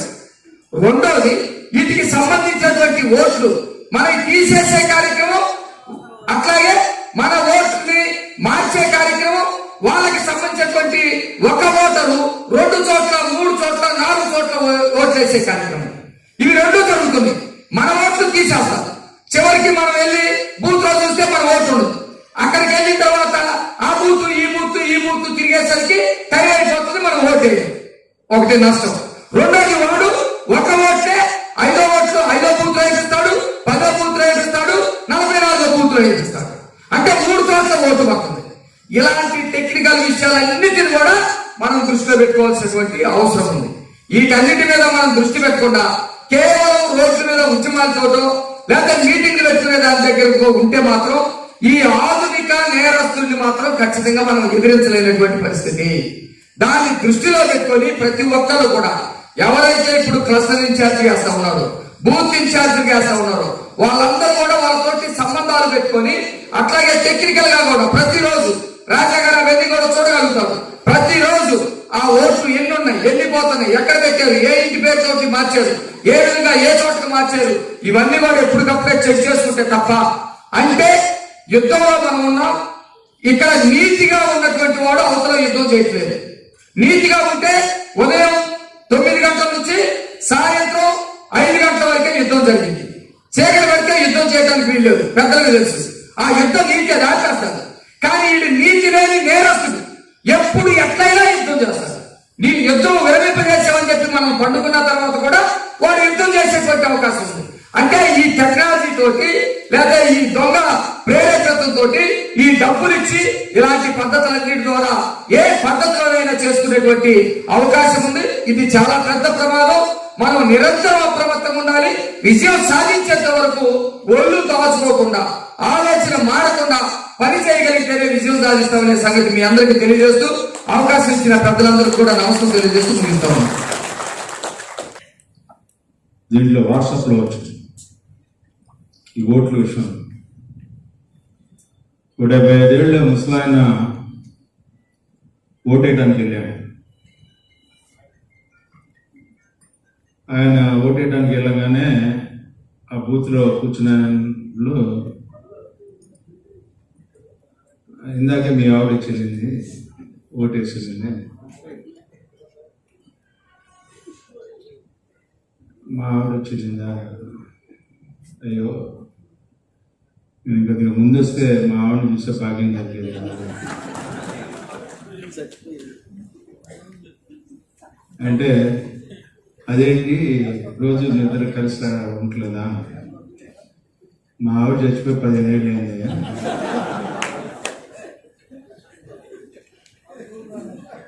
అంటే ఓటింగ్ విధానం ఎట్లా ఉంది అని చెప్పడానికి ఈ మధ్య వాట్సాప్లో పెట్టిన అంశం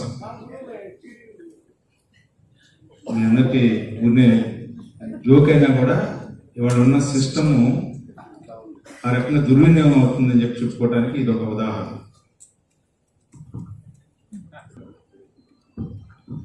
సభాధ్యక్షులు, పట్టణ పార్టీ అధ్యక్షులు తాడివేంద్ర ప్రసాద్ గారు, గౌరవనీయులు మనందరి ప్రీతమ నాయకులు మాజీ మంత్రివర్యులు ఆలపాటి రాజేంద్ర ప్రసాద్ గారు, పెద్దలు పార్టీ అధికార ప్రతినిధి పిల్లి మాణిక్యాలరావు గారు, పొంగా సాంబరెడ్డి గారు, వేదిక మీద వివిధ హోదాల్లో ఆచరించినటువంటి పెద్దలు, ఈ సమావేశానికి ఇచ్చేసిన తెలుగుదేశం పార్టీ కుటుంబ సభ్యులు, పాత్రికేయులందరూ కూడా హృదయపూర్వక నమస్కారం. ఈరోజు ఇక్కడ ఏర్పాటు చేసుకున్నటువంటి సమావేశానికి రొటీన్గా జరిగే పార్టీ మీటింగ్లకు ఉన్నటువంటి తేడా స్పష్టంగా రాజా గారు చెప్పారు. నేను కూడా ఈ కార్యక్రమానికి అబ్జర్వర్గా వెళ్ళమంటే నవ్వా. నేను సెంట్రల్ ఆఫీస్ నుంచి నాకు చెప్తే, ఎందుకంటే ఇటీవల 15-20 రోజుల క్రితం వేమూరు నియోజకవర్గం ఇదే క్లస్టర్స్ అబ్జర్వర్ల మీటింగ్ కూడా జరిగింది, క్లస్టర్స్ సంబంధించి. దానికి అబ్జర్వర్గా కూడా నన్ను అడిగారు సెంట్రల్ ఆఫీస్ నుంచి, మీరు పక్క పార్లమెంట్ నుంచి ఒక పేరు చెప్పండి, పంపిస్తాము, మీ వేమూరు డేట్ ఇచ్చి అన్నారు. నేనే అనుకోకుండా ఈ పక్క జిల్లా అంటున్నావు కదా, రాజా గారికి చెప్పాను అంటే వాళ్ళు నవ్వే రాదు.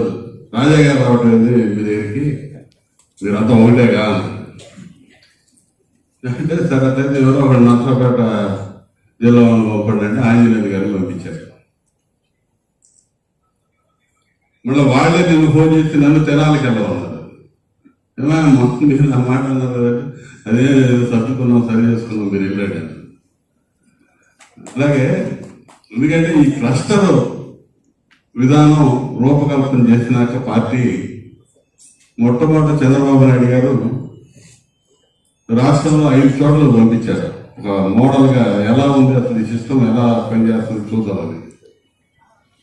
అందులోనే ఫస్ట్ 5 మేమిద్దరం వెళ్ళాం. రాజా గారు, నేను, రాజా గారు మచిలీపట్నం వెళ్ళాడు, నేను జగ్గేపేట వెళ్ళాను కృష్ణా జిల్లాలో. అదే గుంటూరు జిల్లాలో రేపల్లె, కనకూరపాడు, తాడికొండ, అక్కడ కూడా పైనుంచి రాష్ట్ర స్థాయి లీడర్లు పంపించారు 5 చోట్లకి. మళ్ళీ మా 5 చంద్రబాబు నాయుడు గారు పిలిచి ఎలా ఉంది సిస్టమ్ ఏంటని చెప్పి మా 5 గంట మాట్లాడాడు ఆ రోజు. ఆ తర్వాత దీన్ని రాష్ట్రం అంతా విస్తరింపజేయాలి పార్టీ పరంగానే, దాంతో ఒక రూపకల్పన చేసి ఇదంతా కూడా ప్రణాళిక బద్ధంగా దీన్ని తీసుకొచ్చింది పార్టీ. అంటే మొట్టమొదట స్టార్ట్ చేసేటప్పుడే 5 చోట్లకి పంపించినప్పుడే మేమిద్దరం వెళ్ళాం. ఇంకా ఆ రోజుల్లో మేము వేరే నియోజకవర్గాలకి వెళ్ళి ఆ పూట కాకుండా మాకు తెలియని అబ్జర్వేషన్ అంటే జగ్గేపేట ఒక రోజు వెళ్ళి చేసిరండి అంటే, లేదా మచిలీపట్నం రాజా గారి అంటే వెళ్ళి ఆ 2-3 గంటల్లోనే మేమంతా కూడా కూలంకషంగా చూసుకొని ఆలోచన చేసి ఒక అవగాహనకు వచ్చి వీళ్ళు కరెక్ట్ గా క్లస్టర్స్ పెట్టారా లేదా, ఏ విధంగా చేశారు ఏంటి అనేది ఒక రోజులో ఒక నియోజకవర్గం గురించి తెలుసుకోవాలంటే పెద్దగా ఏమి ఉండదు నాకు తెలిసి. కానీ మాకున్న రాజకీయ పరిజ్ఞానంతో ఏదో మేము స్టడీ చేసి తీసుకొచ్చాయని చెప్పి ఆయన బాగుందన్నాడు. కానీ ఇది ఇంకా బాగుంటుంది. ఎందుకంటే తెనాలికి నన్ను వేమూరికి ఆయన పంపిస్తే ఇంకా చక్కగా చేయగలుగుతాం నాకు తెలిసి. ఎందుకంటే పూర్తి చాలా వరకు అవగాహన ఉంటుంది కాబట్టి ఇది ఇంకా బాగుంటుందని కూడా నేను చంద్రబాబు నాయుడు గారి దృష్టికి కూడా తీసుకెళ్తాను. ఎందుకంటే అవగాహన ఉన్న పంపించండి, కొంచెం బాగా చేయడానికి కూడా అవగాహన ఉండదని చెప్పి చెప్పడం కూడా జరిగిందని చెప్పి సందర్భంగా తెలియజేసి, ఈ విధానం అసలు ఆలోచన నేను అనుకోవటం తిరుపతి బై-ఎలక్షన్ గత సంవత్సరంలో తిరుపతి బై-ఎలక్షన్ జరిగింది, అప్పుడు తీసుకొచ్చారు. ఎందుకంటే అవతల పార్టీ అభ్యర్థి కానీ వాళ్ళకున్న అధికారం కానీ డబ్బు కానీ అన్ని యాంగిల్స్తో ముందుకెళ్తా ఉన్నారు. మనం అధికారం లేదు, మన కేడర్లో నిర్లిప్తత నిస్సత్వం ఆవరించింది. అలాగని ఎలక్షన్ వదిలేసే పరిస్థితి లేదు. ఎలక్షన్ ఉన్నదానిలో పర్ఫెక్ట్ గా ఏ విధంగా చేయాలని ఒక ఆలోచన చేసి పార్టీకి ఉన్నటువంటి ఆ రోజు ఉన్నటువంటి సలహాదారులు కానీ చంద్రబాబు నాయుడు గారు కానీ రకరకాలుగా ఆలోచించి ఈ క్లస్టర్ విధానానికి ఆ తిరుపతి ఎలక్షన్లో రూపకల్పన చేశారు. రూపకల్పన చేసి అప్పటికప్పుడే ఆ 10-15 రోజుల్లో క్లస్టర్స్ ఫామ్ చేసి ఇట్లాగే ప్రతి మండలానికి 2 క్లస్టర్స్ గా పెట్టి ఆ క్లస్టర్స్ కూడా ఎక్స్ ఎమ్మెల్యేస్, ఎమ్మెల్యేలు, మాజీ మంత్రులు ఈ విధంగా బయట నుంచి రాష్ట్రం అంతా కూడా అక్కడ తీసుకెళ్లి అప్పచెప్పి మీరు స్టడీ చేసి ఈ విధానంలో ఎలక్షన్ చేయండి అని చెప్పారు. అంటే మన దగ్గర డబ్బులు లేవు, వాడు అవతల అన్ని హంగులు ఉన్నాయి, కానీ ఓడిపోతాం అనేది మనకు తెలుసు. 100% మనం ఓడిపోయే ఎలక్షన్. కానీ ఏ రూపాయి ఖర్చు పెట్టకుండా ఏదో కార్యకర్తలకు సంబంధించి కాఫీకో టీకో డబ్బుల వరకు చేస్తూ ఎలక్షన్ ఏ విధంగా వాడు చేస్తున్నటువంటి తప్పులు ఏ విధంగా ఒక 10 రోజులు 15 రోజులు ప్రణాళిక తీసుకొని ప్రతిరోజు కూడా ఇంటింటికి ఒక రకమైన పాంప్లెట్, ప్రభుత్వ వ్యతిరేకతకు సంబంధించినటువంటి పాంప్లెట్లు ప్రతిరోజు కూడా క్లస్టర్ అంటే క్లస్టర్ కింద యూనిట్లు, యూనిట్ కింద బూతులు, ఆ బూత్లో బూత్కి 1000 ఓట్లు 800 ఓట్లు ఉంటే 100 ఓట్లకి ఒక వ్యక్తి, వాళ్ళకి ఖచ్చితంగా బూత్ లెవెల్కి పాంప్లెట్ ఇచ్చి మీ బూత్ లో ఉన్నటువంటి ప్రతి ఇంటికి ఈ పాంప్లెట్ ప్రతిరోజు వెళ్ళాలి. 10 మంది జరగండి, 20 మంది జరగండి, ఉన్నదాన్ని బట్టి 100 మంది తిరిగే పరిస్థితి కూడా ఉండవచ్చు. ఈ విధంగా చేయాలని చెప్పి ఆ తిరుపతిలో ఇది ఈ ప్రణాళిక అనేది రూపకల్పన చేసి ఆ రోజు ప్రయోగం చేశాం. ఎందుకంటే దాదాపు 70-80% సక్సెస్ఫుల్ గా జరిగింది. ఓట్లు రావటం, ఓడిపోవటం ఏదైనా కానీ ఆ మెకానిజం అనేది, ఆర్గనైజేషన్ అనేది చక్కగా చేయగలిగాం అనేది మాత్రం ఆ రోజున పార్టీ గుర్తించింది. ఆ తర్వాత రాష్ట్రంలో ముందు 5 నియోజకవర్గాలు పెట్టడం, ఆ తర్వాత రాష్ట్రం అంతా కూడా వ్యాప్తి చేయడం అనేది అందులో భాగంగా ఈ రోజు వచ్చింది అనేది ఒక భాగం. దానిలోనే దొంగోట్లు, ఎందుకంటే ఇక్కడ ఏంటంటే మెయిన్ 100 ఓట్లకి ఒక వ్యక్తి, బూత్లో 800 ఉంటే ఆ బూత్ 800 ఉండొచ్చు, 1000 1200 ఉండొచ్చు. ఎందుకంటే ఇలా తెనాలి నియోజకవర్గంలో మొత్తం 2,64,000 ఓట్లు ఉంటే 271 బూత్ ఉన్నాయి. ఇప్పుడే చూశారు. అంటే నియర్లీ అంతే 900-1000 ఓట్లకి ఒక బూత్ కింద వచ్చింది. ఆ విధంగా ఇప్పుడు ఏ రోజు ఎప్పటికప్పుడు చూసుకుంటా చెక్ చేసుకుంటా పోతే ఓటర్ 100 ఓట్లకి చెక్ చేయడం అంటే ఒక రోజులో చేయొచ్చు దాదాపు. ఆ కరెక్ట్ గా స్థానికంగా ఉండేటటువంటి వ్యక్తికి ఇందాక రాజా గారు చెప్పినట్టుగా బూత్ కన్వీనర్ బాధ్యత కలిగిన వ్యక్తి తీసుకుంటే ఆ బాధ్యత కలిగిన వ్యక్తి తన కింద 10 మందిని పెట్టుకొని డివైడ్ చేసి తలా 100 ఓట్లు ఇచ్చి వీటిని కరెక్ట్ గా ఎప్పటికప్పుడు చెక్ చేస్తా ఉండడం అంటే అది ప్రతిరోజు చెక్ చేయవచ్చు. చెక్ చేసి ప్రతిరోజు అంటే ఈ ఎలక్షన్ సంబంధించి ఓటర్ లిస్ట్ 3 నెలలకు 6 నెలలకి మార్పులు చేర్పులు జరుగుతూ ఉంటాయి, డెలిషన్స్, ఎడిషన్స్ ఇవన్నీ. దీన్నే ఒకరోజు ఉపయోగించుకునే ఛాన్స్ ఎక్కువ కనపడతా ఉంది. మన ఓట్లు తీసేయడం కానీ వాడు గంగోట్లు తీసుకొచ్చి చేర్చుకోవడానికి కానీ ఆ టైంలో వాడు దాన్ని వినియోగించుకునే అవకాశం ఉంటుంది. ఆ టైంలోనే మనం అప్రమత్తంగా ఉండాల్సిన అవసరం ఉంది. ఈ మెకానిజం అనేది కరెక్ట్ గా ఉంటే ఆ టైంలో ఎప్పటికప్పుడు మనం రెగ్యులర్ గా దీన్ని మానిటర్ చేసుకుంటా దాన్ని నిరోధించడానికి, అవతలోడు ఎత్తుగడలు నిరోధించడానికి మనకు అవకాశం ఉంటుంది. దానికి ఈ వ్యవస్థ అనేది చాలా పటిష్టంగా పనిచేస్తుంది అనేది ప్రధానంగా ఇక్కడ మనం అర్థం చేసుకోవాల్సిన అంశం. వైఎస్ఆర్సీపీకి ఆల్రెడీ ఈ వ్యవస్థ ఉంది. ఇలా వాళ్ళు అధికారంలోకి వచ్చిన మొట్టమొదటి రోజు ముఖ్యమంత్రిగా ప్రమాణ స్వీకారం రోజు చేసే రోజే ఈ వ్యవస్థకి శ్రీకారం చుట్టాడు. అదే ఆలోచన వ్యవస్థ. 50 ఏళ్లకు ఒక మనిషిని పెట్టి నెల నెల జీతాలు ఇచ్చి వాడు 5 సంవత్సరాలు వాడి మనుషులుగా పెట్టుకున్నాడు. వీళ్ళు 5 సంవత్సరాలు చేస్తుందని వాడు రోజు 50 ఏళ్ళు అంటే ప్రతిరోజు అరగంటలో టచ్ చేయగలరు వాళ్ళందరినీ. ఎందుకంటే అలవాటు అయిపోయాడు. ఇప్పుడు 3 ఏళ్ల నుంచి రెగ్యులర్ గా ఆ 50 ఏళ్లతో రోజు అని జ్ఞాపకం పెట్టుకుంటున్నాడు. వాళ్ళ పరిచయాలు ఉన్నాయి. అసలు ఎవరు ఏంటనేది ఫింగర్ టిప్స్ మీద చెప్పేయగలరు. ఇప్పుడు వాడు మన డబ్బులతో మన మీదే ప్రయోగం చేసి రేపు వేళ్ళని ఉపయోగించుకొని ఏ విధంగా దొంగ ఓట్లు వేయించుకోవాలి, వాడి ఓట్లు ఏ విధంగా చేయించుకోవాలి, మన ఓట్లు ఏ విధంగా ప్రలోభ పెట్టాలి, భయపెట్టాలి, వీటన్నిటి కూడా ప్రణాళిక రూపకల్పన చేస్తా ఉన్నాడు. మొట్టమొదటి ముఖ్యమంత్రి అయిన రోజు శ్రీకారం చుట్టాడు దానికి. వాడికి ఉన్న క్రిమినల్ సోదరుడు మాణిక్యరావు చెప్పినట్టుగా వాడికి ఉన్న మైండ్ అటువంటిది. ఆ క్రిమినల్ మైండ్, ఎందుకంటే ఏ ముఖ్యమంత్రి ఏ పదవి ఏమీ లేకుండా చిన్న వయసులోనే వాళ్ళ నాన్న ముఖ్యమంత్రి అయితే వీడికున్న తెలివితేటలు ఉపయోగించి దాదాపు 1,00,000 కోట్లు ఏ విధంగా దోచుకున్నాడో చూసాం. అంటే అతను బ్రెయిన్ విధంగా అతను చెప్పుకోవాలి, చాలా గొప్పోడే. ఆ వయసులో అన్ని తెలివితేటలు క్రిమినాలజీ అతను చదువుకున్న సబ్జెక్ట్ లో ఉందో అతనికి ఏ విధంగా ఉందో రత్నాలు వచ్చింది తెలియదు, కానీ చాలా గొప్పవాడని చెప్పుకోవాలి. ఒక విధంగా అతను ఎంచుకున్న మార్గంలో చాలా గొప్పవాడు ఆ క్రిమినల్ మనస్తత్వంలో. కాబట్టి అతనితో మనం పోటీ పడతా ఉన్నాం. చంద్రబాబు నాయుడు గారు 3 సార్లు ముఖ్యమంత్రి చేసిన పార్టీ ఏర్పడి 40 ఏళ్ళైనా ఆ రోజు రాజా గారు చెప్పినట్టుగా పార్టీ మన వ్యవస్థాపన జరిగినప్పుడు ఉన్నటువంటి పరిస్థితులు, ఆ రోజు ఉన్నటువంటి మనుషులు, ఆ మనస్తత్వాలు, ఇవాళ ఉన్నటువంటి పరిస్థితులు, ఈ రోజు ఎలక్షన్ మనం రాజకీయం ఫేస్ చేయాల్సిన పరిస్థితులు ఏ విధంగా మనం ముందున్నాయి అనేది ఆలోచించుకుంటే చాలా కొత్త విధానంలో మనం కూడా ముందుకు పోవాల్సిన అవసరం అయితే ఖచ్చితంగా ఉందనేది ఇవాళ మనందరం తెలుసుకోవాల్సిన అంశం. దానికి సంబంధించి అతను ఏర్పాటు చేసుకున్నటువంటి వాలంటీర్ వ్యవస్థకి ధీటుగా వాడేవో డబ్బులు ప్రతి నెల 500-5,000 డబ్బులు ఇస్తున్నాడు, జీతం ఇస్తున్నాడు. మన డబ్బులే, ప్రజల డబ్బులే వాళ్ళకి ఇచ్చి పోషిస్తా అతని కింద ఏజెంట్లుగా పెట్టుకున్నాడు. మనమేమో ఏమీ లేకుండా మనం సిన్సియర్ కార్యకర్తలను పెట్టుకొని ఈ పని నట్టుకోవాలి మనం.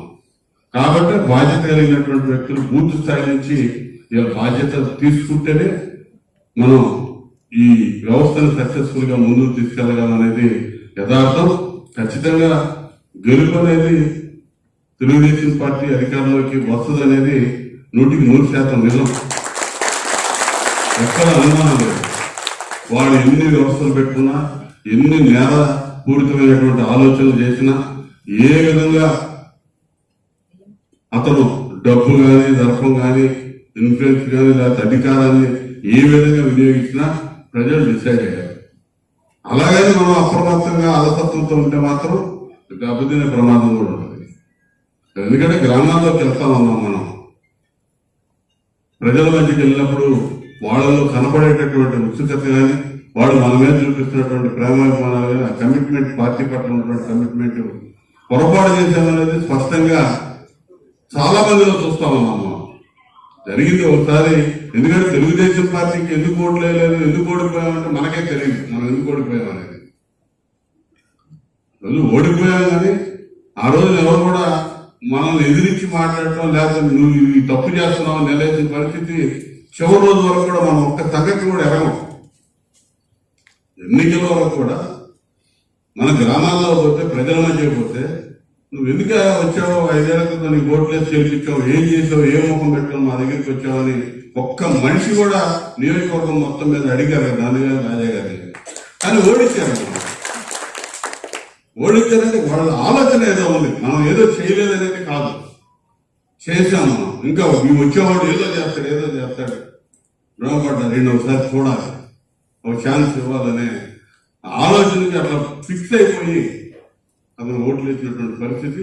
ఇలా వేసిన 6 నెలల నుంచి పరిస్థితులు ఏ విధంగా ఉన్నాయి, భవిష్యత్తు ఏంటి, అసలు ఈ రాష్ట్రం ఏంటి, రాష్ట్ర భవిష్యత్తు ఏంటి, ఇలా ఉన్నటువంటి చదువుకునే పిల్లల పరిస్థితి ఏంటి, యువత పరిస్థితి ఏంటి, అసలు భవిష్యత్తు అనేది సుదూర ప్రాంతంలో కనపట్ల, రాష్ట్రానికి భవిష్యత్తు కనపట్లేదు ప్రతి ఒక్కరికి అర్థమవుతా ఉంది. కొంతమంది మాట్లాడుతున్నారు అక్కడక్కడ, మీరు అనుకుంటున్నారు కానీ కింద ఏం మారలేదు. స్కీమ్ తీసుకునేవాడు వాడేదో వెల్ఫేర్ ఇస్తున్నాడు, అవి ఇస్తున్నాడు, వాళ్ళ మార్పు లేదు. తప్పు, చాలా తప్పు అది. 100% మారారు. స్కీములు అనేది ఇవాళ వీడి బాబు సొత్తేం కాదు. వెల్ఫేర్ స్కీమ్స్ అనేది ఏ ప్రభుత్వం వచ్చాయి. దీనికి శ్రీకారం చుట్టిందే తెలుగుదేశం పార్టీ. ఎన్టీ రామారావు గారు వెల్ఫేర్ కార్యక్రమం స్కీమ్స్ అనేది శ్రీకారం చుట్టాడు. చంద్రబాబు నాయుడు గారు ఏమో మొన్న 5 ఏళ్ళు గతంలో ఆయన ముఖ్యమంత్రిగా కూడా ఉన్నప్పుడు కూడా చేయలేకపోయిన కార్యక్రమాలు. ముఖ్యమంత్రిగా చంద్రబాబు నాయుడు గారు 2004 వరకు 95 నుంచి 2004 వరకు 9 ఏళ్ళు ముఖ్యమంత్రిగా ఉన్న కాలంలో కూడా మొన్న చేసినటువంటి వెల్ఫేర్ స్కీమ్స్ కానీ మొన్న చేసిన డెవలప్మెంట్ కానీ గతంలో ఆయన అప్పుడు కూడా చేశారు. అంత చేశాం. మొన్న వెల్ఫేర్ కార్యక్రమం అంటే తెలుగుదేశం పార్టీ నాంది పలికింది. దాని నుంచి చేసేది ఏం లేదు. ఎప్పుడు చేస్తున్నా ఏదో నవరత్నాలు 5 కార్యక్రమాలు పెట్టుకొని చేసే కూడా వాటిలో కూడా కొత్త స్కీమ్ నాకేం కనపడాలి. కొత్త ఏదంటే అమ్మఒడి ఆసరా. అమ్మఒడి కార్యక్రమం అనేది అదంతా బోగస్. చెప్పింది ఒకటి, చేసింది ఒకటి. అందరికీ ఇస్తున్నాడు. ఆయన ఇచ్చేదే ఉంది. స్కాలర్షిప్, నేను స్కాలర్షిప్ తో చదువుకున్నా.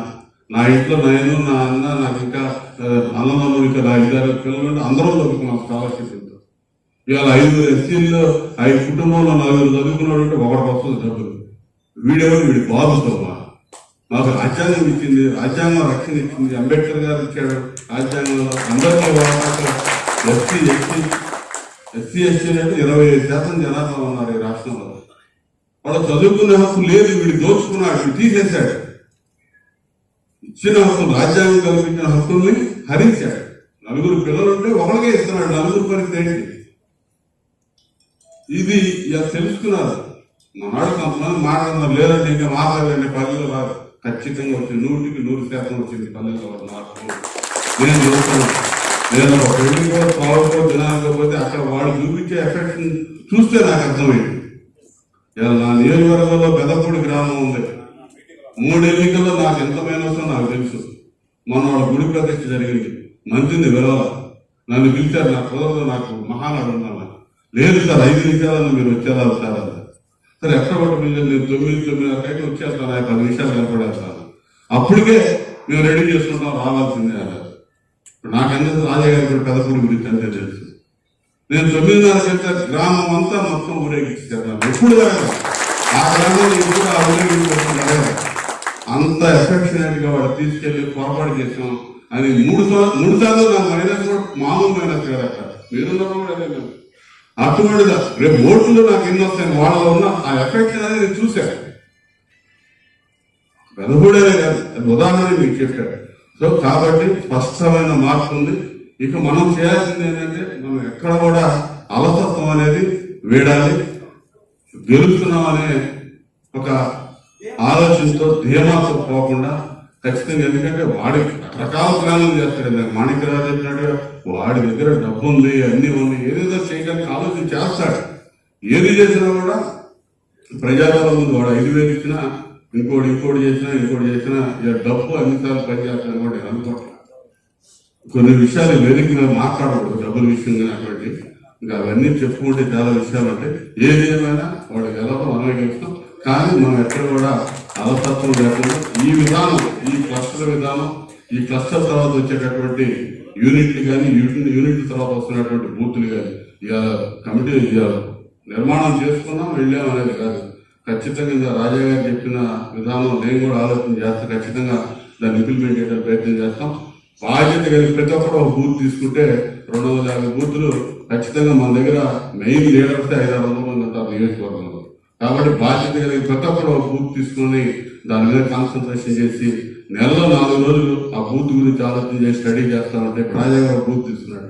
ఆయన 4 రోజులు దాని మీద స్టడీ చేస్తే ఆటోమేటిక్గా ఆయన తీసుకున్నాడు. కాబట్టి మండల స్థాయి నేను తీసుకున్నా, లేకపోతే వీళ్ళు ఎవరు తీసుకునేవాడు కాదు. కాబట్టి అవన్నీ కొత్త విధానానికి ఇక్కడ తెలంగాణలో శ్రీకారం చుట్టారు. చాలా సంతోషం. అందరూ కూడా హృదయపూర్వక అభినందన తెలియజేస్తూ ఇదే విధానం బూత్ స్థాయి దాకా క్లస్టర్ తర్వాత యూనిట్ బూత్ పటిష్టంగా ఉంటే ఆటోమేటిక్గా క్లస్టర్ ఇన్ఛార్జెస్ అంతా కూడా సీనియర్స్, అంత అనుభవం ఉన్న వాళ్ళు సూపర్వైజ్ చేస్తారు. బూత్ స్థాయిలోనే పటిష్టంగా ఉండాలి. బూత్ కూడా ఎప్పటికప్పుడు ఆ 100 మంది 1000 మంది బూత్ కన్వీనర్ కింద ఉన్నటువంటి 100 మంది మనోడెవడు వాళ్ళోడెవడు న్యూట్రల్స్ ఎవరు. నాకు తెలిసి న్యూట్రల్స్ 40 మంది ఉంటారు. 100కి పార్టీ పరంగా ఫిక్స్ అయి ఉండేవాళ్ళు అటు పాతిక ఇటు 30 40-50 మంది అసలు చివరి వరకు కూడా తెలుసుకోరు.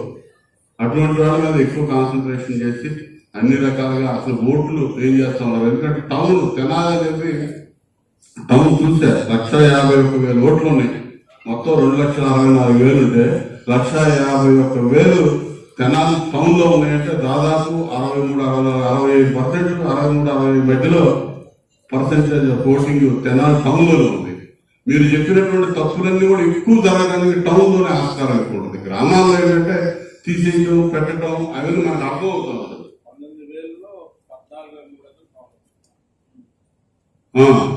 అది గ్రామాల్లో కొంచెం అడిషన్స్ కానీ డిలిషన్స్ కానీ అర్థమైపోద్ది, మళ్ళీ వెంటనే పెట్టించుకుంటాం. గ్రామాల్లో కూడా జరుగుతున్నాయి. ఇప్పుడు ఎందుకంటే మన ఓటుకి సంబంధించి ఇప్పుడు తెనాల్లో ఉన్నవాళ్ళు లేదా హైదరాబాద్ లో ఉన్నవాళ్ళు ఈ తెలుగుదేశం పక్కగా అని ఎలక్షన్కి వచ్చి ఓటేసే వాళ్ళందరూ కూడా వీళ్ళు ఓడల్లో ఉండలేదని చెప్పి వాలంటీర్లు వాడిని వీళ్ళు పెట్టుకొని ఒక కంప్లైంట్ పెట్టి తీసేపిస్తున్నారు.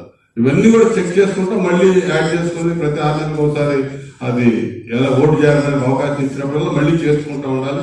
చివరిదాకా అప్రమత్తంగా దీన్ని గమనించుకుంటూ ఉండాలి. ఏ క్షణంలోనే వాళ్ళు తీసేయడానికి ప్రయత్నం చేస్తూ ఉంటారు. పట్టణాల్లో ఎక్కువ జరుగుతుంది. మీ దగ్గర తెనాలి నియోజకవర్గంలో టౌన్ లో ఓటింగ్ 65% ఓట్లు టౌన్ లోనే ఉన్నాయి కాబట్టి ఇంకా ఎక్కువ అప్రమత్తంగా ఉండాల్సిన బాధ్యత ఖచ్చితంగా అందరి మీద ఉందని చెప్పి ఈ సందర్భంగా తెలియజేస్తూ, ఖచ్చితంగా ఈ క్లస్టర్ విధానాన్ని ఒక మంచి చక్కగా ఏర్పాటు చేసుకున్నారు. మీకు ప్రత్యేకంగా చెప్పేది ఏం లేదు, అందరూ కూడా అనుభవం ఉన్నవాళ్ళు. ఇది ఎప్పటికప్పుడు మానిటర్ చేసుకుంటా ముందుకెళ్ళి మన పార్టీ తెనాలి నియోజకవర్గంలో ఎప్పుడు అది ఎన్నికలు జరిగినా కూడా ఎన్నికలు ఎప్పుడు జరుగుతాయి అనేది పెద్దగా మనం ఆలోచించాల్సిన అవసరం లేదు. ఎప్పుడైనా జరగదు, ఒక తర్వాత ఎప్పుడైనా జరగడానికి అవకాశం ఉంది. ఇవన్నీ కూడా దృష్టిలో పెట్టుకొని ఈ వ్యవస్థని ఏ రోజు ఆ రోజు పటిష్టం చేసుకుంటా ఎప్పటికప్పుడు మానిటర్ చేసుకుంటా అప్రమత్తంగా ముందుకు పోతారని చెప్పి సందర్భంగా ఆశిస్తూ ఈ అవకాశం ఇచ్చిన పెద్దలందరూ కూడా ధన్యవాదాలు తెలియజేసుకుంటారు. ఓటర్స్ లిస్టు క్లస్టర్ ఇవన్నీ మాట్లాడుకున్నాం. సభ్యత నమోదు ఎంతమంది యాక్టివ్గా సభ్యత నమోదు చేస్తున్నారు చేతులు ఎత్తండి. ఎత్తిన వాళ్ళందరూ నాకు తెలిసి ఏం చేస్తున్నారు.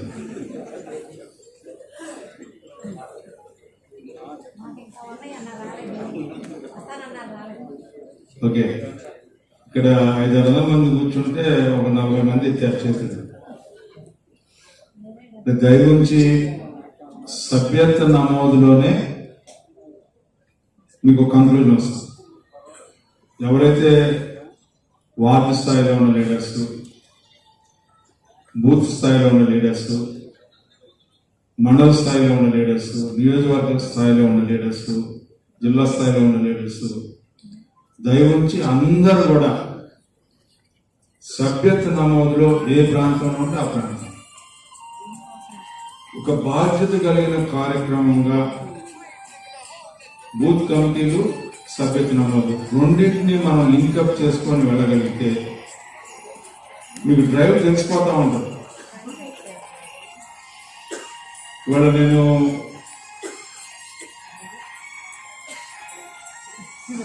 గాగడ్లా పోయి ఆకలి అవుతుందా ఎవరికి? ఆయనకా నీకా? ఇప్పుడు ఎందుకు చెప్తున్నానంటే ఇది మీరు సాంబ్రెడ్డి సభ్యత నమోదు అంటే నాకు మెల్లిగా ఏం చెబుతాడంటే సాంబ్రెడ్డి రాజా గారు అసలు మీరు వింటున్నారా కాన్ఫరెన్స్ అంటాడు. నేను విన్నా కూడా నేను మాట్లాడాను, రాజా నిన్న కాన్ఫరెన్స్ జరిగింది మీరు విన్నారా అంటాడు. మళ్ళీ మనం రాష్ట్రంలో సభ్యత నమోదులో 10వ స్థానంలో ఉన్నామండి మనం అంటాడు. ఎప్పుడు తప్పలు పడతామన్నాడు. అంటే నేను అనేది 10వ స్థానం గురించి కాదు, అది మన కితాబ్ కాదు. మనం 40,000 సభ్యత్వం చేర్చాలి. ఇదివరకు ఇంట్లో రాసుకునేవాడు. ఇవాళ 40,000 సభ్యత్వం ఆన్లైన్లో చేయడం వల్ల, కార్డు అనేది రావటం వల్ల మనం ఆ సభ్యత్వాన్ని అనలైజ్ చేసుకోవడానికి కూడా ఇవాళ పార్టీ ట్రై చేస్తుంది. నేను వెళ్ళి నువ్వు సభ్యుడిగా చేరు అని చెప్తే సభ్యుడిగా చేస్తే ఆ సభ్యుడా కాదా ఏంటి బ్యాక్గ్రౌండ్ అనేది కూడా పార్టీ అనలైజ్ చేయడానికి సిద్ధంగా ఉంది. అందుకనే ఆన్లైన్ ప్రాసెస్, ఓటీపీ, దీనికి ఎందుకు ఎంత ప్రత్యేకత సంతరించుకుందంటే అందుకనే మీరు ఆలస్యమైన ఏ రకంగా ఉన్నా మండలంలో ఎన్నని కేసున 3,500, మీ దగ్గర ఎన్నని 2,500, డైరెక్ట్ అయినవి 1,000, పట్టణంలో ఎన్నని ఏమయ్యా నీకు తెలియదు లెక్క. సెక్రటరీ గారు నీకేం తెలుసా? 2,000 కంటే ఎక్కువ కాదు. ఆయనకి సరైన నెంబర్ లేదు, కొద్దిగా దగ్గర చెప్పాడు. అంటే మీరందరూ గుర్తుపెట్టుకోవాలి, ఎవరు మనం తలకాయించుకోవాల్సిన అవసరం లేదు. మనందరూ పార్టీకి పనిచేసేవాళ్ళు, పనిచేసే విధానం తెలుసుకోవాలి, వెంటపడాలి. అంటే ఎవ్వరు కూడా పార్టీ, మీరందరూ గుర్తుపెట్టుకోవాల్సిందని ఇక్కడ కూర్చున్న వాళ్ళు ఎవరు పార్టీకి పని చేయమంటే వెనకాడేవాళ్ళు ఏం లేదు. కానీ మనం పని చేయించుకునే విధానం, 1-2 సార్లు మాట్లాడుకోవటం, చేయాలనుకోవటం, చేద్దాం అనుకోవటం, అట్లా ఒకరికొకరు కోఆర్డినేషన్ చేసుకునే విధానంలో లోపం ఉంటే తప్పితే ఈ కార్యక్రమానికి పడదు. ఇది వాళ్ళు మీరు వెళ్ళే లోపల ఇంకోటి నాకు చేసి పెడితే సంతోషిస్తారు. ఇప్పుడు మీ అందరూ కూడా నేను చెప్పింది మీకు నచ్చితే అదేదో పాడతా తీయగా లేకపోతే సింగర్స్ కాంపిటీషన్ లో ఏంటి ఫలానా నెంబర్కి ఓటేయండి నన్ను గెలిపించండి అన్నట్టుగా మీరందరూ కూడా ఎవరు ఎస్ఎంఎస్ కూడా అది నాకు ఏమొద్దు, ఇక్కడ పేపర్ పెట్టాను, నేను బూత్ కమిటీకి ఉంటాను అని చెప్పి రాసేలాల్సిందిగా కోరుతున్నా. నేను బయట నుంచి ఉంటా, ఎవరు రాశారు ఎవరు రాలేదని అక్కడ చూస్తాను. నేను వేరే అంటే కాదు, ఏ పార్టీ ప్రెసిడెంట్ 3 ఉన్నారు, 3 పెన్ను పేపర్ పట్టుకొని నేను బూత్ కన్వీనర్ గా ఉంటానని పేరు రాసుకోండి. ఎంతమంది ఉన్నారో చూస్తారు ఇవాళ. దాంట్లో ఎవరైతే యాక్టివ్ ఉన్నారో లీడర్స్ ఎవరైతే ఉంటారంటే ఆ పేర్లు మార్చి వాళ్ళకి చెప్పి, అరే బాబు ఈయన ఉంటాడు, ఈయన కింద నువ్వు ఉన్నావు, ఈయన పైన నువ్వు కావాలంటే కస్టమర్ మేనేజర్గా ఎవరు ఉన్నాను, బూత్ కన్వీనర్గా ఎవరు ఉంటారు అనేది నాకు మోర్ ఇంపార్టెంట్. బూత్ కన్వీనర్ గా మీరు ఇక్కడ వచ్చిన వాళ్ళలో లీడర్ అనే వాళ్ళు షేర్ చేసుకోండి. అందుకు లేకపోతే ఒక unit co cluster co leader గా ఉండబోతా ఉన్నారు. That is the inspiration giving by our leader. ఊరిన పేరుకి నామాత్రంగా ఉంటాం కదా, ఆయన వాంట్స్ టు వర్క్. ఆయన ఉండటమే కాదు, ఎట్లా చేయాలనేది కూడా చూపించదలుచుకున్నాడు. అంత మెటీరియలిస్టిక్ గా పార్టీని ముందుకు తీసుకెళ్ళిపోతా ఉన్నాం. కాబట్టి ధైర్యం ఉంచి నేను పార్టీ ప్రెసిడెంట్, నేను పుస్తకాన్ని అనుకుంటామని చెప్పి అనుకో. సో ఎవరిబడి జిల్లా పార్టీలో ఉన్నా లేకపోతే రాష్ట్ర పార్టీలో ఉన్నా లేకపోతే ఇంకోళ్ళు ఉన్నా, మీరే ఉండాలి. నేను లీగల్ సెల్లో ఉన్నానని చెప్పు, లేకపోతే ఇంకోళ్ళు ఎవ్వరు, మీరు ఉంటే మీకు పర్లేదు, మీరుంటే మీరు పార్టీని ముందుకు తీసుకున్నాడు. నా పేరు రాయ్. ఎందుకు చెప్తున్నా అంటే బాబు విద్యార్థి ప్రెసిడెంట్ ఉన్నాను, నేను యూత్ ప్రెసిడెంట్ ఉన్నాను, అత్తయ్య గారు పార్టీ ప్రెసిడెంట్ ఉన్నాను. మాచవరంలో ఒక గ్రామం వెళ్ళాను, చెట్టు కింద మీటింగ్ పెట్టాడు, 100 మంది ఉన్నారు ఆ ఊళ్ళో. రామస్వామి అని చెప్పి ఈ మధ్య చచ్చిపోయాడు అతనికి, అప్పుడు 60 ఏళ్ళు ఉండి, నేను యూత్ ప్రెసిడెంట్లో ఉన్నాను. ఆయన రాజాధ్యక్షుడు రాయమన్నాడు రత్తయ్య గారు. అంటే మేమందరం ఇక్కడ కూర్చున్నాం, వాళ్ళందరూ అక్కడ కూర్చున్నారు. నాకు వద్దయ్యా అన్నాడు. ఉండమంటే ఉండటానికి ఏంటి, నువ్వు ఉండు అంటున్నాడు. నేను ఉన్నాయా అంటున్నాడు. ఉండు అన్నాడు. నేను ఉన్నాయా, మీరేం చెప్తున్నా, ఉంటే యూత్ ప్రెసిడెంట్గా ఉంటాను. ఆయన గుడ్డలు దించుకున్నంత పనిచేసి ఎంత అని చెప్పా రాజా యూత్ ప్రెసిడెంట్గా ఉంటానంటే 60 ఏళ్ళు అని చెప్పి నాకు ఇంకా ఏమనలేక ఆ రోజు అంటే స్పిరిట్ క్రియేట్ చేయడం అనేది మీ చేతుల్లో ఉంది. ఎందుకంటే 60 ఏళ్ళు ముసలాయని కూడా నాతో పాటు ఉండాలనే కోరిక కలగజేసి ఆ రోజు స్పిరిట్ ఇవాళ మీరు ఒక బూత్కి టీమ్ లీడర్గా ఉన్నారు. లేదా ఓ బూత్కి కన్వెంటర్గా ఉన్నాను, నీ కింద 10 మందికి ఇన్స్పిరేషన్. పిన్నారా అని ఉన్నాడు, 10 మంది మనం పిన్నారా దగ్గరికి రావడం. నేను కౌన్సిలర్ని నేను ఓ బూత్తుకుంటాం ఏంటి అని అనుకుంటే there is no meaning. Role మోడల్గా ఉండండి మిగతా వాళ్ళు. అది నేను కోరుకునేది. మీ అందరూ లేచి బయటకు వెళ్ళడం కంటే కూడా మెల్లిగా లేచి మా హీరో దగ్గర నుంచి ఇక్కడికి వచ్చి అందరిని తీసుకొని వచ్చి ఎవరు మండల వైజ్గా పట్టణ వైజ్గా ఎవరెవరు లీడర్స్ ఇందులో ఇన్వాల్వ్ అవుతారు అనేది that is more I'm required today. నేను ఈ రోజు కోరుకునేది అది అని చెప్పి కోరుకుంటున్నాను. మేమందరం కాసేపు బయట కూర్చుంటాం. మీరందరూ నాకు వెళ్ళేటప్పుడు నేను బూత్ కన్వీనర్గా ఉండాలి, లేకపోతే యూనిట్ కన్వీనర్గా ఉండాలి, లేకపోతే క్లస్టర్గా నేను ఉంటానని చెప్పానని చెప్పి నాకు వచ్చి మీరు చెప్పాల్సిన బాధ్యత మీకు ఉందని చెప్పి కోరుకుంటూ నేను సెలవు తీసుకొని బయట ఉంటాను. అందరం ఉంది, వాళ్ళు వేసుకుంటారా అని